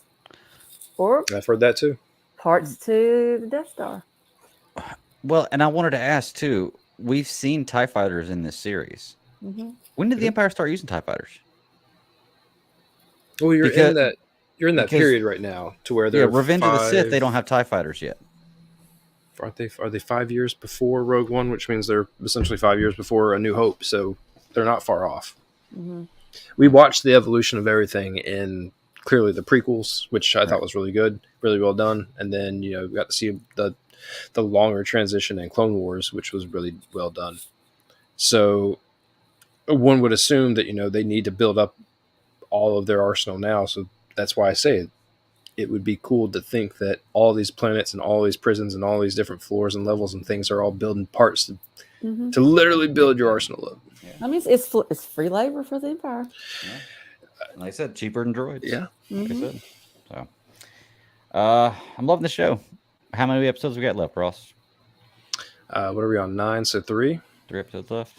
So, I think we get a prison break the next episode, based on the way we left this one. I'm hoping it's the whole episode. That'd be really, really cool to see a prison break. I just don't want a major cliffhanger left off for the season. I know that they're going to give us a cliffhanger, but I don't want I don't want it to be so major to where I'm like, I'm going to come back and watch a second season. And anyone that watches this show is going to, whether they're watching it now or watching it later. You want a little closure, though. I want a little bit. I want Perrin to die. Lord knows that Mon Mothma deserves to be the widower that she could always be. Mm-hmm. And he can take the daughter with her. She can die too. I'm not one for killing kids, but she. I think the Deidre lives, but Boy Toy probably dies. Lieutenant Boy Toy. Yeah. I don't know that dude. It seems like he's been broke down so far and hit rock bottom. I just feel like this dude is just gonna spiral up. There's gonna be something. I'm not writing that guy off just yet. There's just something. Well, Detra's aide like is showing a lot more. Like she has groomed him well enough to where he's speaking up now. And Right. he was talking about the simple fact that the dude had a beard or no beard. It was when he was talking about Cassian. That's how they fingered him on the Aldani thing. He shaved, and every other picture like he's not shaven, and they all had to be shaven in order to go undercover. I don't know if that dude's going to screw up and she's like, I need a new assistant, and you're just psycho enough to be that person, or Yeah. what it's going to be. So Chance is going to bring them together. Yeah. We'll see. 3 episodes left. Loving the show so far. Let's see. White Chocolate Espresso says, Google says 1 week after the Empire was formed, TIE fighters were made. Huh. Cool information I I know. believe it. So, I can believe that. I hate that it took so long to get whatever they consider their special forces TIE fighters. Yeah. Because they were a lot cooler looking. Not only that, dude, I mean, there wasn't much news this week, but the Mandalorian news came out. Mm-hmm. They gave it a release date of February 22nd, and then like the final trailer was to come out at Christmas, on Christmas, I think is what it said. But folding wings on a TIE fighter. I mean, like who? The things that we see nowadays, I don't know if I like it. I think a TIE fighter is pretty. It's my favorite Star Wars ship. I think it's pretty perfect the way it is. I always wanted to see it land and some dude just try to jump out of it or figure out how Like to, a long how to scale ladder it to come come down. down. The cool thing is what they do in this series that we've never seen is where they're hanging and people would climb down the ladders and jump in them when they're hanging and fly off, and that was pretty cool. I'd like to see somebody load in like that. But, all right, anything else about Andor? I think we hit all of it. Everything. All right, cool deal. All we got left is Peripheral, and Sarah has not partaken in Peripheral yet, and she's got a vet appointment in the morning, right? Yeah, I Gotta take gotta, care of the I kitties. gotta take my old lady to the vet in the morning, so like an 8:00 appointment. So, and I've got a full day tomorrow too. So, but it's been fun, fellas. But Yeah. we've got more Titans to talk about next week. We do, and me and you need to get up and figure out some kind of, like I said, we're going to choreograph a lightsaber battle for GalaxyCon. Oh, and then also next week, I've got tickets to see another movie on Friday. Same. Actually, I think I might go see it Friday too, because Thursday I got a big C3 get together for the Thursday night game. So maybe we'll postpone next week's show until Saturday. I got questions about that. I'll ask you when we're done, though. Okay. We'll let you know. But we definitely want to watch that and talk about it next week. So Black Panther coming out. Yeah. I'm excited. Like I said, we'll see that Friday. So talk about that. Yeah, absolutely. We don't have anyone coming on next Friday, do we? Because I mean, there may be a whole lot of Black Panther talk. Well, there may be somebody, Phoebe, who was supposed to come on today. We got double booked for this weekend, and so Phoebe may come on next week. But if we push the show to Saturday, or if I can just tell her to come back the week after if we need be. But we'll make something work. Even if she comes on, we'll figure something out. So, but there will definitely be a lot of Black Panther talk. Tell her she can come on. She has to go see Black Panther first. Exactly. That's like we do have one specifications. Like you must, yeah. That's right. Stipulation. All right, fellas. Well, y'all have a good one. Like I said, if anybody wants to catch me, you can catch me on the Twitter at @MyLadyKitten. And for all you C3 fellas and ladies and whatnot, I'm sure I will speak with you guys on Sunday. Oh yeah, I'm sure it's gonna get wild. You know it. So, anyways, Sarah, all right, guys. it. I will talk to you guys later. All Later. right, bye. All right, Ross. So we both saw the previews for this. Huh? Westworld got canceled. Season 3 lost me. I will tell you, it took me forever to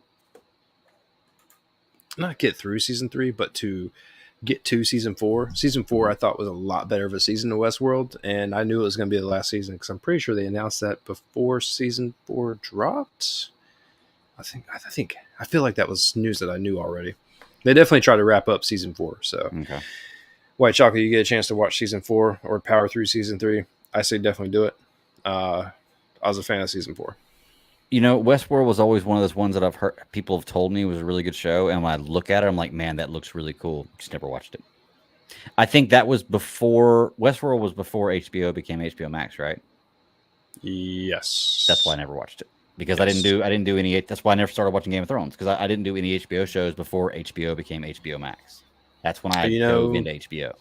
HBO. Well, See, I said there wasn't a whole lot of news, but HBO is actually they gave us the release date for The Last of Us, which is gonna be the next show, which is fan weeded and wanted.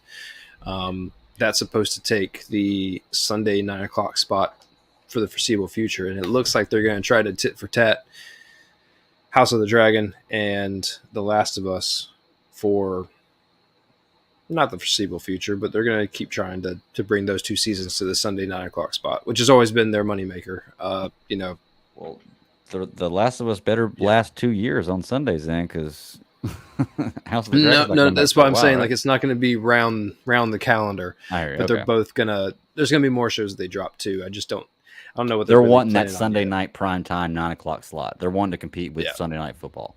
It's always been right now. What they had, like 6 Feet Under, Sopranos. Hell, they had Big Love. They had countless other shows. The Wire, like all those shows came out. There was always Sunday was their drop time, and that's why it worked, because they had so many times. Yeah, just binge Game of season 3. So you got me into this Peripheral thing because you said you were going to watch the first few episodes. I was like, yeah, I'll check out the first few episodes too. It looks pretty interesting, and it's mind blowing. The concept of it is crazy. I watched the first 2 episodes, and it takes a minute to get the concept down, to really kind of get your footing. Finished the 3rd episode today. There's 4 out. Finished the 3rd episode today, and I was like, okay, now I have questions I need answered. Then I saw the title and the preview for the next episode. And I'm like, okay, all these questions I have at the end of episode 3 are going to be answered in episode 4, or at least I think they will, based on what I want to know. So I think they're doing a really good job with the story. Acting in it's fantastic. Her brother is awesome. Cool friend. That's a guy I want to drink with. Burton? Yeah. Yeah, that's a guy I want to drink with, man. Really cool guy. Let's just did not have the same vibe right off the beginning, but I am happy how he, the moment they showed that, just like the rest of the show, spoilers, the moment that they show him or imply that he is more of a people person, not people person, what am I thinking of?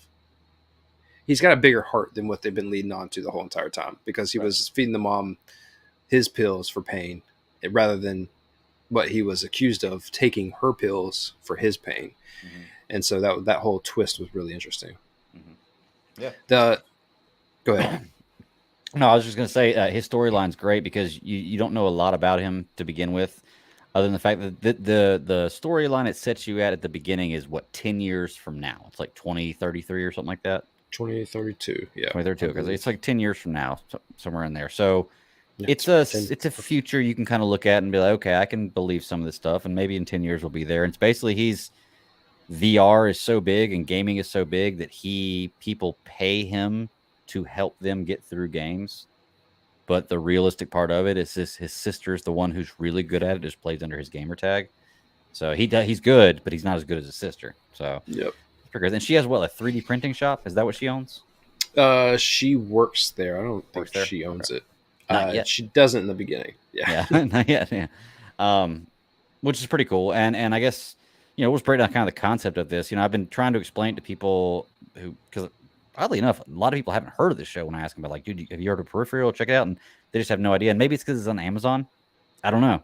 I don't think people look at Amazon as a big place to go to shows right now. Based in North Carolina. I mean, the Blue Ridge Mountains is where this whole entire thing starts off with. Mm-hmm. It is. But so the basic premise of it is, I guess, she owns a 3D printing shop. Like I said, we just talked about her brother, who he does the VR stuff. And she gets sent plans from somebody she doesn't know to build this VR. She goes into it, and that VR is the Peripheral, correct? No. So what happens is she's made such a big name for her brother. Mm-hmm. Is that it's kind of like a I hate to say it, it's like a social media merchandising thing. So he was doing so well thanks to her that this company sent him this Peripheral, mm-hmm. and as like a, hey, try our new thing and see what it's about. Whereas the whole entire thing was like a trap. So not so much a trap. But the plans were sent from the future, right? Like they intentionally picked him and sent the plans down and paid for them from the future. I thought they just sent the box. They sent the thing to him. I didn't think that she actually made it. No, she made it because remember that she was talking with she was talking with the people that worked there, and they were like, "We've never seen anything like this before, but it's fully paid for." Yeah, I think Yeah, and it was addressed to her brother. Yeah. And he knew that he was getting it, but she didn't know anything about it. Mhm. But it's kind of crazy. So now she has this peripheral, and I guess when she puts this on, she's in a VR simulation, but she can feel everything in there, and she's basically running an avatar in the future. So she is almost, I guess, time traveling while she's doing it. Yeah, You know? she goes to I think it's 2099. I'm pretty sure is what the year was, and when the peripheral was different because of all of the other things that they've had, they've all been goggles, and not only like an eyewear set, but like they're perfectly clear, and then when you go in, like they opaque over so that you're now in wherever it is that you're in. Mhm. But the peripheral essentially was like a mind tap, and it didn't require your eyes or anything as much as it did just your brain.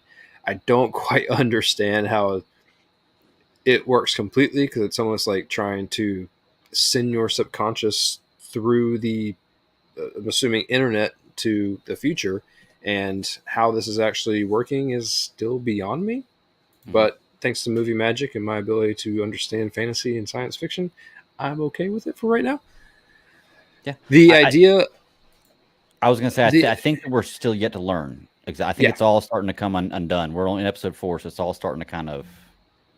Well, because a come lot together. of things have happened between what 2032 and 2099, and so Yes. like what we've just learned in the 4th episode is that a lot of things have happened, Mhm. and a lot of things happened in a very small amount of time. I believe I don't want to jump too far with that yet. They give you the idea of the town, so not Mhm. only is it Burton and his sister, and then their mother, and the mother is blind and dying of some sort of Some kind of disease. yeah, something that is actually killing her. And so the problem is that they're broke, they don't have enough money to keep her alive, and the lure on the line for the peripheral is that, hey, look, if you do this, then well, that's kind of jumping ahead too. Mhm. They Right, essentially yeah. give the drug to help the mom survive. Mhm. But that's after one person, which is the Alita character in the future, who set this whole thing up to actually get access to whatever that upside down pyramid cone thing was. Yeah, still yet to figure that out. Yeah. Yeah. But we know what we're left in the dark about is what Alita's intentions were. And the fact that she did all of this led what everyone believed was Burton's character, who was essentially Flynn's body in, or Flynn's conscious in Burton's body in the future. If you haven't watched this, you're not going to understand any of this. It's And I'm hard to pick up on. sorry. She's in her brother's body in the future originally. Yeah. And so that whole thing turns into like a straight up weird Mission Impossible thing. She's able to pull it off, and when she does, Alita uses her again. Long story short, that body dies. So the other people are trying to figure out what Alita was doing in the future, and they bring Flynn back. Somehow they can look back in the past and tell all these things. You're right. There's so many questions. Like, there's so much cart and horse, and we don't know where one lies in front of the other. And I can tell you honestly, I have not felt like I've given this show probably like the time and probably like the respectful watches that it deserves, because I do get confused and I am trying to figure out what's going on. But it is so good. Like, it gives you just enough to be like, well, wait a second, what's happening there? And then now, how's all this working? In the original time, in the 2032 timeline, they have the what's the bad guy's name? The guy who runs the town, who now they're paying him. Yeah. I know you're talking about. I can't remember his name. Pickett. Yeah. They have basically one guy like running this whole little shit show of a town. Which, what city is it? Clanton, I think is where they're at. Yeah.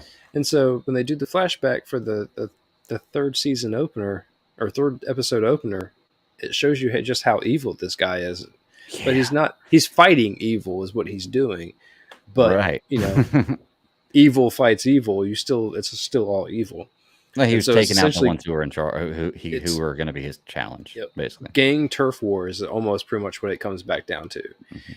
And so you still see a lot of parallels 10 years in our future, although this 10-year time jump seems like a lot of technology just jumps really fast. Oh yeah, oh yeah. Well, I thought it was funny too, going back to that part where Pickett basically takes the town over for himself. It shows you how he becomes kind of the kingpin of the town. Dude, that was crazy.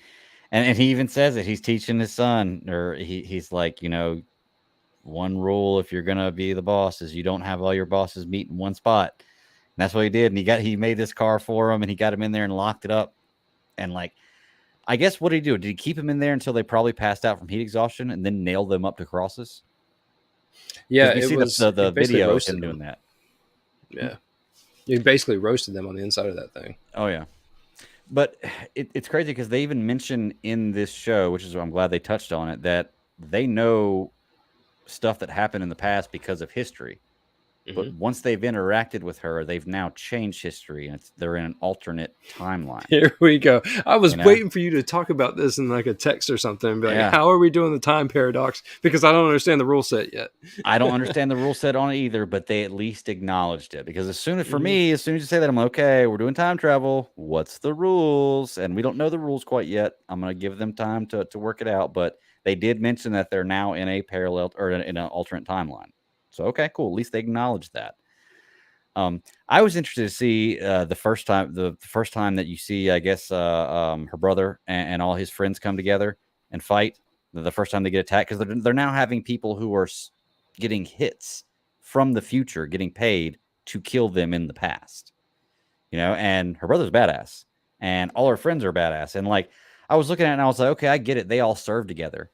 But how did everybody in this one unit together end up in the same spot afterwards? And I was like, they explain it later. Though. They do. They explain it later. But at the beginning, I was like, how does that happen? I was like, because I was in the military and I still taught to some people that were in my unit. But once we left, we all went our own ways, But they do explain that. And that's this whole, what's the name of the thing? The haptic.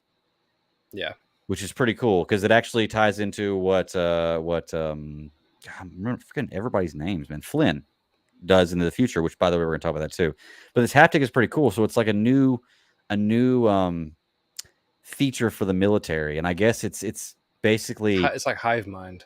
Yeah. It's tapping each other into each other's psyches. And I guess he described it as souls connecting, so now the experiment was you take a bunch of people from one town because they have cohesion together, because they grew up together and memories together, and I love how he described it too, how like the haptic drift, like how it works. Like he got out of the military and he was in a bar and he beat the shit out of a guy he didn't even know, but it ended up being a guy that I guess beat up one of the guys in his units when he was 16. But now that their souls were connected, he had that memory and he had that rage. And I was like, okay, that's a cool way to explain it. Now I understand it a little more, and it makes it so much easier as to why they move so good together and why they're so well trained together. It's like because they're basically one person talking. It's really, really cool concept. I can't really describe it better than hive mind, but the way they work is very fluid together. Like they're just in and out of each other. They can see, they can hear, they all talk, they all know each other's moves. Like it's the whole idea and premise came from the fact that the military kept on trying to train people to be like this, and what they were doing was trying to force people to be like this with people they didn't know. And they just found out that they saved themselves a whole lot of time if they were able to take people who grew up together and who knew each other and knew everything about these people. And basically, like, you and I have known each other for a long time. Like, yeah, we don't see each other that much now, but imagine like if we came out of school and went into the military, like we know like everything. There would be no translation issues when it came to, what I mean. I don't have to explain it to you. You know what you're going to do because I've seen you do it before, so the military saved themselves a lot of time by doing that. And I guess through the addition of these surgical implants, it helped. I guess that was like the technology side of it. So not only did they take the people and they took the technology and they blended the two together, and the idea was really cool. And I really like seeing, because I can really understand it with especially like people who have seen a little bit more war. You know, like at the end of the day, when you're taken away from that, it seemed like Burton didn't know what he was doing. He seemed aimless in the very beginning of the show. Mhm. And then the moment he was given an aim when him and his friends were together, and then a hit squad was coming for him, and they all took Flynn like, you don't even know what a hit squad is. What are you talking about? Mhm. And then for shits and giggles, they threw up drones, which they apparently just walk and talk with now. That's pretty And awesome. yeah, they figured out like a whole hit squad was coming, and they went straight into war mode. Yeah. And it was an awesome scene too. I love the way they executed on that, man. And I think the best scene I saw with her brother in this this whole series so far, only 3 episodes in, was the confrontation with Pickett. Because like we said, Mhm. Pickett is the guy who's now, like, he gets introduced in this episode, and you could see he's the head honcho in town. And in the future, they find out because they see the video of how he came into play with the burning of the guys on the crosses. So they think that they're going to hire him. The Flynn and her brother think they're going to hire him to put a hit on them, you know? And I love the offer. I love the carrot and the stick. Oh, they're told. Yeah. I love Kinda, the carrot and the yeah. stick, because that's the only way you end a confrontation, man, is the carrot and stick conversation, you know? And so the deal was, I'll give you $200,000 a week if you never mess with us. Or Versus the 10 million that he was going to be given. It was 10, right? I think 10 he said million. 9. He said it was up to 9 million. So if they offer you less than that, they're trying to play you, or they think you're. Oh, no, Yeah. because the hit squad was paid 9, but Yeah. they were offering Pickett 10 million to just take out Flynn and her brother right then and there. So did they actually offer Pickett that? Because I didn't. Yes. Okay, They offered so I him didn't 10 know million, and not only that, but like a quarter of it up front, Oh, okay. See, I which didn't even was see that actually part, yeah. in his account. There was a scene where he was sitting with his wife. Oh, and he had his yes, that's phone, right. and I remember that, The yeah. money was in his account. I remember that. But yeah, it's cool. Like, that carrot and stick scene was great, and I love him too. He's like, "Is that your stick?" You know. And Oh, he's like, "I'm curious, what's your stick?" And Yeah. then the shot came through. Mm-hmm. Yeah, it was pretty cool. I love the way they did that. Makes him look like a badass, and it'd be pretty cool to be in touch with somebody like that, where you could point a finger and act like you're gun shooting, and somebody's going to shoot at the exact same time, the moment, and make it look like you shot from your finger. The deputy is sitting right there. He comes out in the next Same episode question. and says, I saw you shaking hands with him. Did you not hear the glass break? Because Yes. anywhere Or the that I've gunshot. ever been before, Yeah. the gunshot I could probably understand. Because, I Yeah. mean, if it's coming from a silent sniper rifle, I mean, from Yeah, that far sure. away, maybe. But a glass breaking in a restaurant, that would have been enough to turn your head right then. And been like, is everyone okay? Or the military phrase, like, don't touch it. Yeah. Yeah, it's really, really cool, man. And they the biggest thing I've wanted to learn so far, that I was thinking about through this 3rd episode, because there's a lot of the future in this 3rd episode of breaking down what's happened. Because you actually meet a new character, and I can't remember her name. We'll talk about her in a minute, but I want to know what they call the cataclysmic event is called the jackpot. Mhm. So I hear in this episode it's called the jackpot. Before the jackpot, they keep talking about the jackpot. I'm like, okay, now I got to know what this is. Well, the next episode is titled the jackpot. So I know that when I watch the next episode, I'm probably going to have those questions answered, but I'm really interested to see, because they talked about there's the jackpot, then there's been 2 more cataclysmic events within the last 6 years after that. And Did how you not humanity watch the jackpot episode? Not yet. That's the 4th episode. I haven't watched that one yet. Yeah. Oh, good, because I almost said it earlier. What Yeah. it was all about. So, so that's why I'm so interested to see it. You know, like, I didn't get a chance to watch that one yet, but there's the jackpot. There's the 2 cataclysmic events after that within the last 6 years. Is all of it. Oh, okay, I got you. So and they'll explain it a little bit more in depth. But the jackpot, the whole reason why they called it the jackpot, because it's like they won everything all at once, except they didn't win. Gotcha. Okay, I'm definitely interested to see what it was. The lady at the end, the one they called Doctor, is she an alien? Do you know anything yet, or is there something I'm going to find out? I don't think we know enough about the future to really understand what she lays out a little bit. Not the hierarchy, but she gives like a brief description on how the future has agreed to exist, like what their not governing bodies, but their like policing bodies kind of are. Mhm. How they had to learn from the problems of the past, because I mean, essentially, events happened that changed the whole entire world between 2032, what the timeline that they're in, 2032 and 2099. Mhm. And so the complete timeline shift was a complete shift in world and governing and how everything existed all changed. Okay.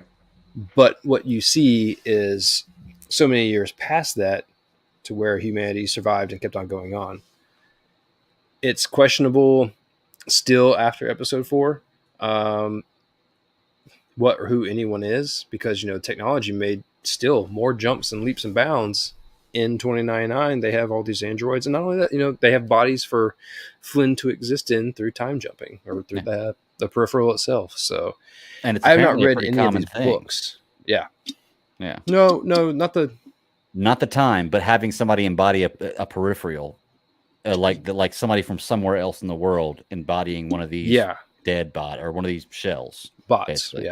Yeah. But not time jumping. Yeah. Right. That's the part of it that's illegal. What that's the science adjustments is. that are illegal. Yeah. Yeah. So yeah, it's pretty interesting, man. And like I said, the story's right on point. New episodes come out what day? I don't know, because I watched the first 2 Fridays. Okay, so I'll probably watch the next one tonight or tomorrow, and then we'll just keep covering this show. We'll talk about 4 and 5 next week because I'm really into the show. How many episodes is it? I believe it's going to be 10. 10. Okay. I know that the whole thing's based off of a book. I don't know how many series or how many seasons they're talking about. I'm pretty sure this is just like a trial and error thing right now. I only worry that you bring something like this out on the back end of Rings of Power, where people were watching Rings of Power. I'm not happy with Rings of Power. It's probably not the right thing that I want to say, but it's not what I expected it was going to be, especially not for like all the critically acclaimed news that it was getting surrounding it. $1 billion I spent on it. Yeah. But we know that's going to have plenty of seasons. But to put a brand new show on the back end of that, they've advertised it, but I don't feel like they did enough legwork to really boost it up, because it came right on the back end of Rings of Power. Well, I'm not going to lie. The only way I knew about it was because of the previews for it while watching Rings of Power. And I think that's the problem with Amazon is like, I never know. Amazon has a lot of really good shows. I just never really know when something on Amazon is coming out. Like I just like, unless I turn Amazon to watch something on there and I see the previews for the stuff, I don't really know like new stuff's coming out. I mean, I guess I could look, but that's just how it is. It's when I happen to be on Amazon, I see previews for the things. I'm like, okay, I'll check that out. But like, beyond that, and I feel like a lot of people are that way. Like I said, a lot of people I know have never even heard of this. I'm like, well, I've seen a lot of previews for it, but I've been watching Amazon Prime a lot more lately with Jack Ryan, with Rings of Power, and then now this. Like, so of course I'm going to see more of it. But yeah, if you have access to any iOS device, I have a wonderful ongoing list that Sara is part of, and she gets to see all the things that I put on it and when their drop dates are. So anytime anything gets announced, it's interesting that I think, number one, mainly that list is for me. So whatever I find interesting or they get anything up and coming, like it all goes to the list. So, well, I think this is one we're definitely going to keep going with. I hope Sara watches it. I think she'll really like it. It's kind of a mind fuck the first couple episodes, but you start to kind of get your footing as it goes in. So I think if I would expect that next week's episode would probably do a little bit more, because it definitely seemed like episode 4 was starting to go somewhere. And I think that I'm going to try to take some time to go back and watch this show without doing other things like work and stuff at the same time.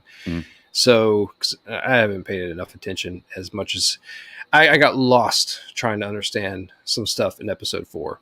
And I shouldn't have, but that's just because I didn't pay enough attention in the first few. I guarantee you, if Sara watches it, she gets a chance to like binge it on one of her days where she has time. She'll probably be into it. Yeah, I think anyone really would. It's not really one that like I think would. I don't know. Would appeal to one particular type of crowd. I feel like this is kind of a crowd pleaser. Like anybody, it's got drama, it's got suspense, it's got action, it's got a little bit of everything you need in there. So it's got a good story. But I love it. Let's keep I have to double check it, like I said, for it to be. I think it's 10 episodes. I would assume there's going to be 10 episodes. I got to know a little bit more about it, but cool.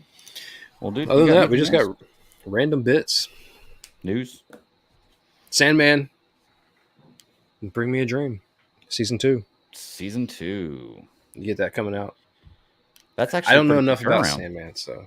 Honestly, I've only listened to the first audiobook. I got the second one, and the third one just came out, which I haven't even got the second one yet. But I'm still like the show enough when I want to watch it. I enjoy the show. I'm kind of back and forth on the show. A lot of people loved it, and I just don't think it was right up my alley. I wouldn't say I loved it, another but I did enjoy it. You know, and maybe I enjoyed it more because I'd read the book and I was looking for things I'd seen in the book, you know, stuff like that. But who knows? Let's see what else we got. We never talked about the James Gunn stuff with DC. We talked about that last week a little bit. I thought we talked about it. Did we talk about it on here? Yeah, I think so. Okay. Well, I mean, if you got post thoughts, I'd love to hear them. What do you think now? I mean, the only thing is, like I said, I know the original. When I heard the original announcement, like I feel like I jumped too quickly to be like, blah, you know. Mm. And then I, like you said, I maybe I underestimate his work, and I started looking at his work. I'm like, okay, well, he does have really good work. Like I like his movies.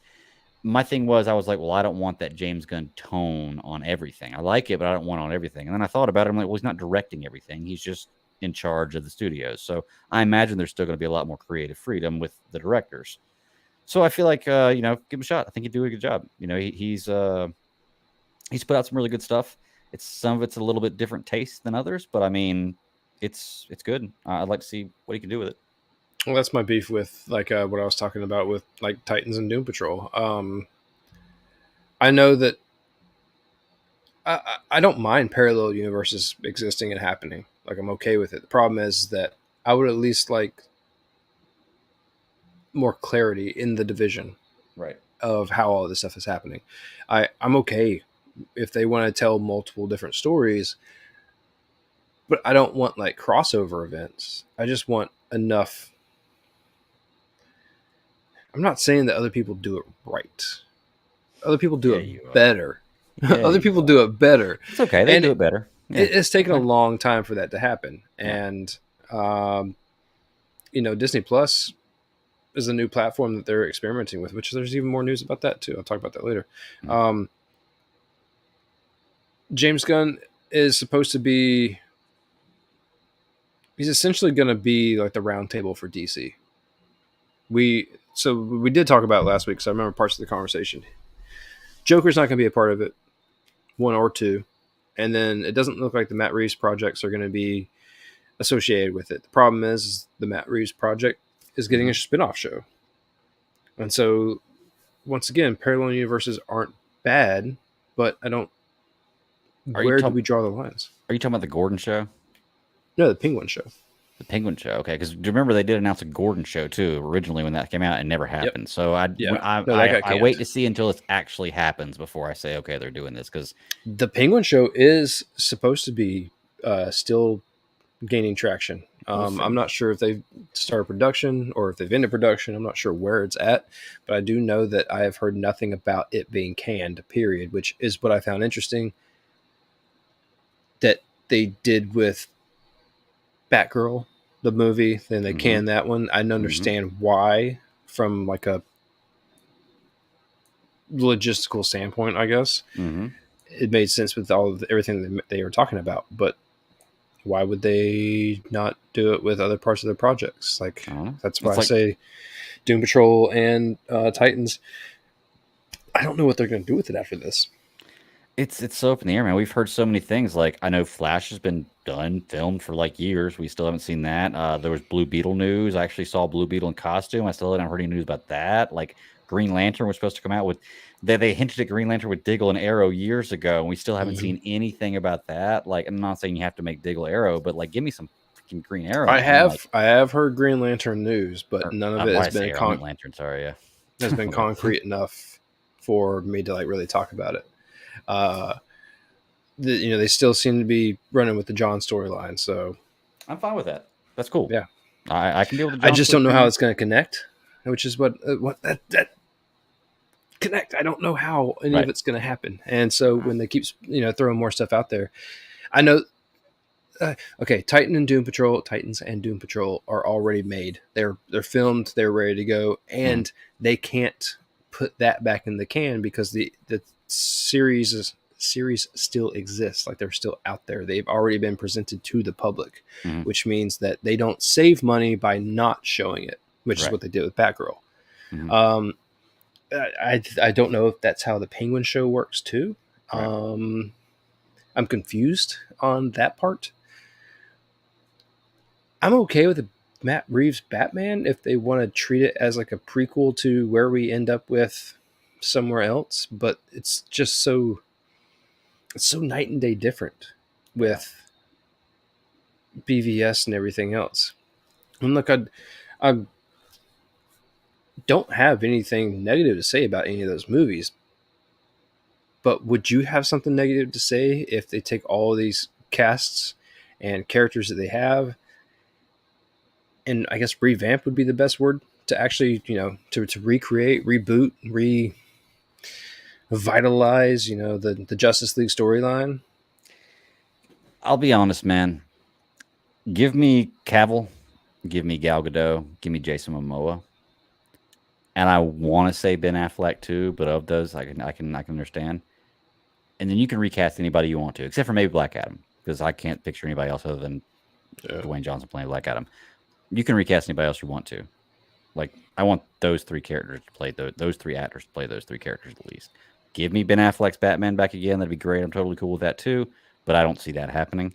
But that's kind of what I want. Like, I'm okay with them recasting really anybody else. Just give me those three characters. I'm good. I want the other roles to have a face to them. I want what I feel that I get in the MCU. I know who my Steve Rogers is. Right. I know who my Tony Stark is. Mm-hmm. I know who my Thanos is, even though, he's VFX. Like, I know these characters. I know the actors that stick with them and the faces and everything else. And look, I'm not saying that you can't change things. I just don't want them changed 14 times. Right. You don't want to have a movie, then change a character, and then have a movie, and then change a character. Like, give me 4 or 5 movies with this character. Give me some kind of beginning and end story arc with this character, or transition them well, like they did, I guess you can say, with Rhodey or Hulk in Marvel. Which, I mean, realistically, all they did was change the character and then mention, make a little joke about it. But if that's all you need, that's all you need, and that's all you need. What the I thing was was bothered, they stuck with those characters after that. Yeah. So. And Rhodey still, I mean, like, Cheadle came out and said, like, you're going to see a side of Rhodey that that you haven't been able to up to this point, because, he's not been overshadowed, but everyone else has been there for him. And now he gets a chance. The fact that they're turning his show into a movie, it shows me that they have enough material and confidence in the project to actually take it to the box office to make money in. Yeah, I'll pay for that. What I hated about Titans is when I found out in early October what all the episode titles were, and I saw the first one being Lex Luthor, and then, I found out, who was playing Lex Luthor. I'm like, I'm not saying that's a bad cast, and I'm not saying that he can't do a good job. I'm just saying that I'm looking 5-10 years in the future, and now I get another face to a character. Right. And I want the solidarity to keep pushing forward. So makes sense. To circle back to James Gunn, I mean, like, if he's going to be the man, what does Star Wars call their circle of people? I don't know. The story group. So, like, if he's going to be, essentially the Feige has his own little, like, 3-person group that they're one of each of them is on every single Marvel project. Mm-hmm. So that's how they essentially space out the production and stuff like that, is that one of them is on everything. So they make sure they're on the same page, at least. Then it helps, so that at least those 3 people are talking, and those 3 people know what are coming out, what is happening, and what they can and can't do. And so when the showrunner says, hey, look, I got this idea, is this going to be okay? They can talk to that person, and that person can talk to the other 2 and be like, does anyone have a problem if we do this? And I mean, it's essentially a democracy in Marvel with one big name on top. Don't get me wrong. But if James Gunn's going to be given that authority, the dude is smart. The dude can tell stories. And even though not everything is for everyone, he's not making everything, like you said. I said that last week. I think he has a 3 or 4 picture deal. So at most, that's what he's making right now. Mm-hmm. I don't know how long that deal goes for, but I know that he's essentially going to be in charge of the storytelling.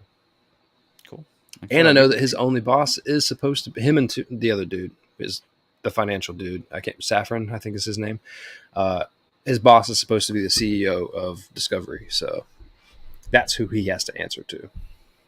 We'll see what he does. You said you had some Disney Plus news too? Yeah. Disney is doing an interesting thing to where subscribers to Disney Plus. I'm not a big fan of like the whole subscription based thing that the world is doing now, because you can get anything on a subscription now. But what Disney Plus is actually going to do is that for new merchandise that comes out, Disney Plus subscribers get first dibs on the merchandise. Now, what that entails, I'm not sure, whether it be apparel or toys or whatever that they put online. I'm not sure if this is going to be through the Disney store. I'm not sure of anything. All I know is that it is an experiment that they're trying to run, and the details are not fully laid out, but it seems like it makes sense. I feel like, you should get some sort of perk with it. We know Disney is going to start doing what everyone else is going to start doing with an ad-based subscription service too. But this is kind of like good news, I guess. Mm-hmm. If you're interested in Disney stuff, I am assuming it's going to run the gamut of everything from original Disney stuff to the Pixar, to the Marvel, to the Star Wars, to the anything else that they make on whatever their Infinity Ring color is. Mm-hmm. Well, it's a counter to like Prime. Well, I think about Prime, like I buy Prime for the free shipping. That's why I have Amazon Prime. The Amazon Prime streaming service is a perk to having that. Whereas Disney's perk, obviously, or Disney's main focus would obviously be the content they put out. Now they have a perk on top of that content. And it's actually pretty smart because they're not losing anything. Yeah. Like they're not losing anything because honestly, the majority of the people who are Disney Plus subscribers are going to be the ones who are going to buy this stuff first anyway. So they're not losing anything. I mean, how many people do you know that don't own Disney Plus? First of all, that don't stream, have some kind of way to watch it, or two, that wouldn't watch it and would want to buy a Disney product. Yeah. You know what I mean? Yeah, like there's no reason to buy a Disney product if you don't watch Disney Plus. So they're not giving a discount. They're not like doing wordplay. anything like that. Yeah, they're not really it doing is. anything. You're 100% right. But what my the whole point of kind of telling the story is that I feel like we're going to go backwards. Where I've been saying for years, and everyone else has too, that cutting the cord was essentially going to make you pay the same by getting all the other things privatized through somewhere else. Mm-hmm. And so all they did was cut out the middleman, which is the cable company, which good on them, because in North Carolina, Spectrum's a gigantic sham. And if anyone doesn't believe me, go ahead and read up on that. Mm-hmm. Downside is everyone starts doing this. What's that going to do? Like, Amazon's Amazon. Yes. They sell whatever people can put on it. It's a marketplace. Mm-hmm. And yes, they give you Prime Video. I don't know if you noticed the past week or so, they've made a humongous push that now like Amazon Music is free for everyone who's a subscriber to Amazon Prime. And so not only is it just selected music, now it's like their whole entire library. That's awesome, because my daughter's been wanting me to sign up for pay for the Prime Music. I'm like, no, there's plenty of music on the free. So one. That has been advertised everywhere. That's been their new big push. But if Disney does this, like at what point, is the Disney store, like your availability to get everything over the next 10, 20 years, are you only be able to get it from Disney? Like, are they going to start pulling all this stuff away from Prime and be like, no, this is ours. If you want it, come get it here. If you pay for the subscription service, you get shipping for free, or like, what's the perk going to be? I'm interested to see what this experiment is going to do down the road.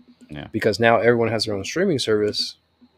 Everyone already has all their own stuff that they make, whether it be through contracts with other companies like Hasbro for toys, or I can't think of a clothing company, American Apparel, I guess, like for clothes or something like that, so it's the bigger plot is what is very interesting. And it seems simple now. And like you said, they're not losing anything. So if it's a win for them, what comes next? And then what comes next? And then what comes next? But on the content side, go ahead. I was just saying, I just don't think that's going to draw anybody to want to subscribe to Disney Plus. I think people who are already a part of Disney Plus are going to be like, oh, it's awesome, but it's not going to make somebody want to subscribe to it. Here's the deal. If you like any of the things that they have under their umbrella, you own it.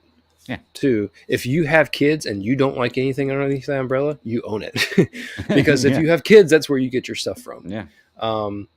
I found it very funny when Verizon was changing their deal, and so they were pushing the Apple subscription service real big, and that was like their next thing, like get rid of the Disney bundle and start paying for this, and it was $10 more, and I'm like, nope, because you're just paying more money now in the end. And anyone that switched over to that, I'm sorry, but I believe it equated out to like 12 or $14 more that you were paying per month, rather than just getting the Disney bundle for free. I don't even watch ESPN Plus. I watch ESPN. I don't watch ESPN Plus. Right. I every time that I try to log into that thing, I run into some sort of problem. Like, there's nothing on it anyway. What do I want to watch? Right. I use it for Hulu, and I use it for Disney, and so I get those two things included for the cost of my cell phone plan, which I'm already getting screwed over as it is. So. Yeah. Some things you just got to take, though. Nothing you can do about it. But Disney's coming out with a short Grogu movie, apparently in the respect of, I'm assuming, like that Groot animation show, but that's going to come out on the 12th. So what is that, Saturday? Next Saturday? Mm-hmm. And it's supposed to coincide with the 3rd anniversary of Mandalorian. Apparently it's Grogu and the Dust Bunnies. It's probably, like I said, majorly geared towards kids, young kids.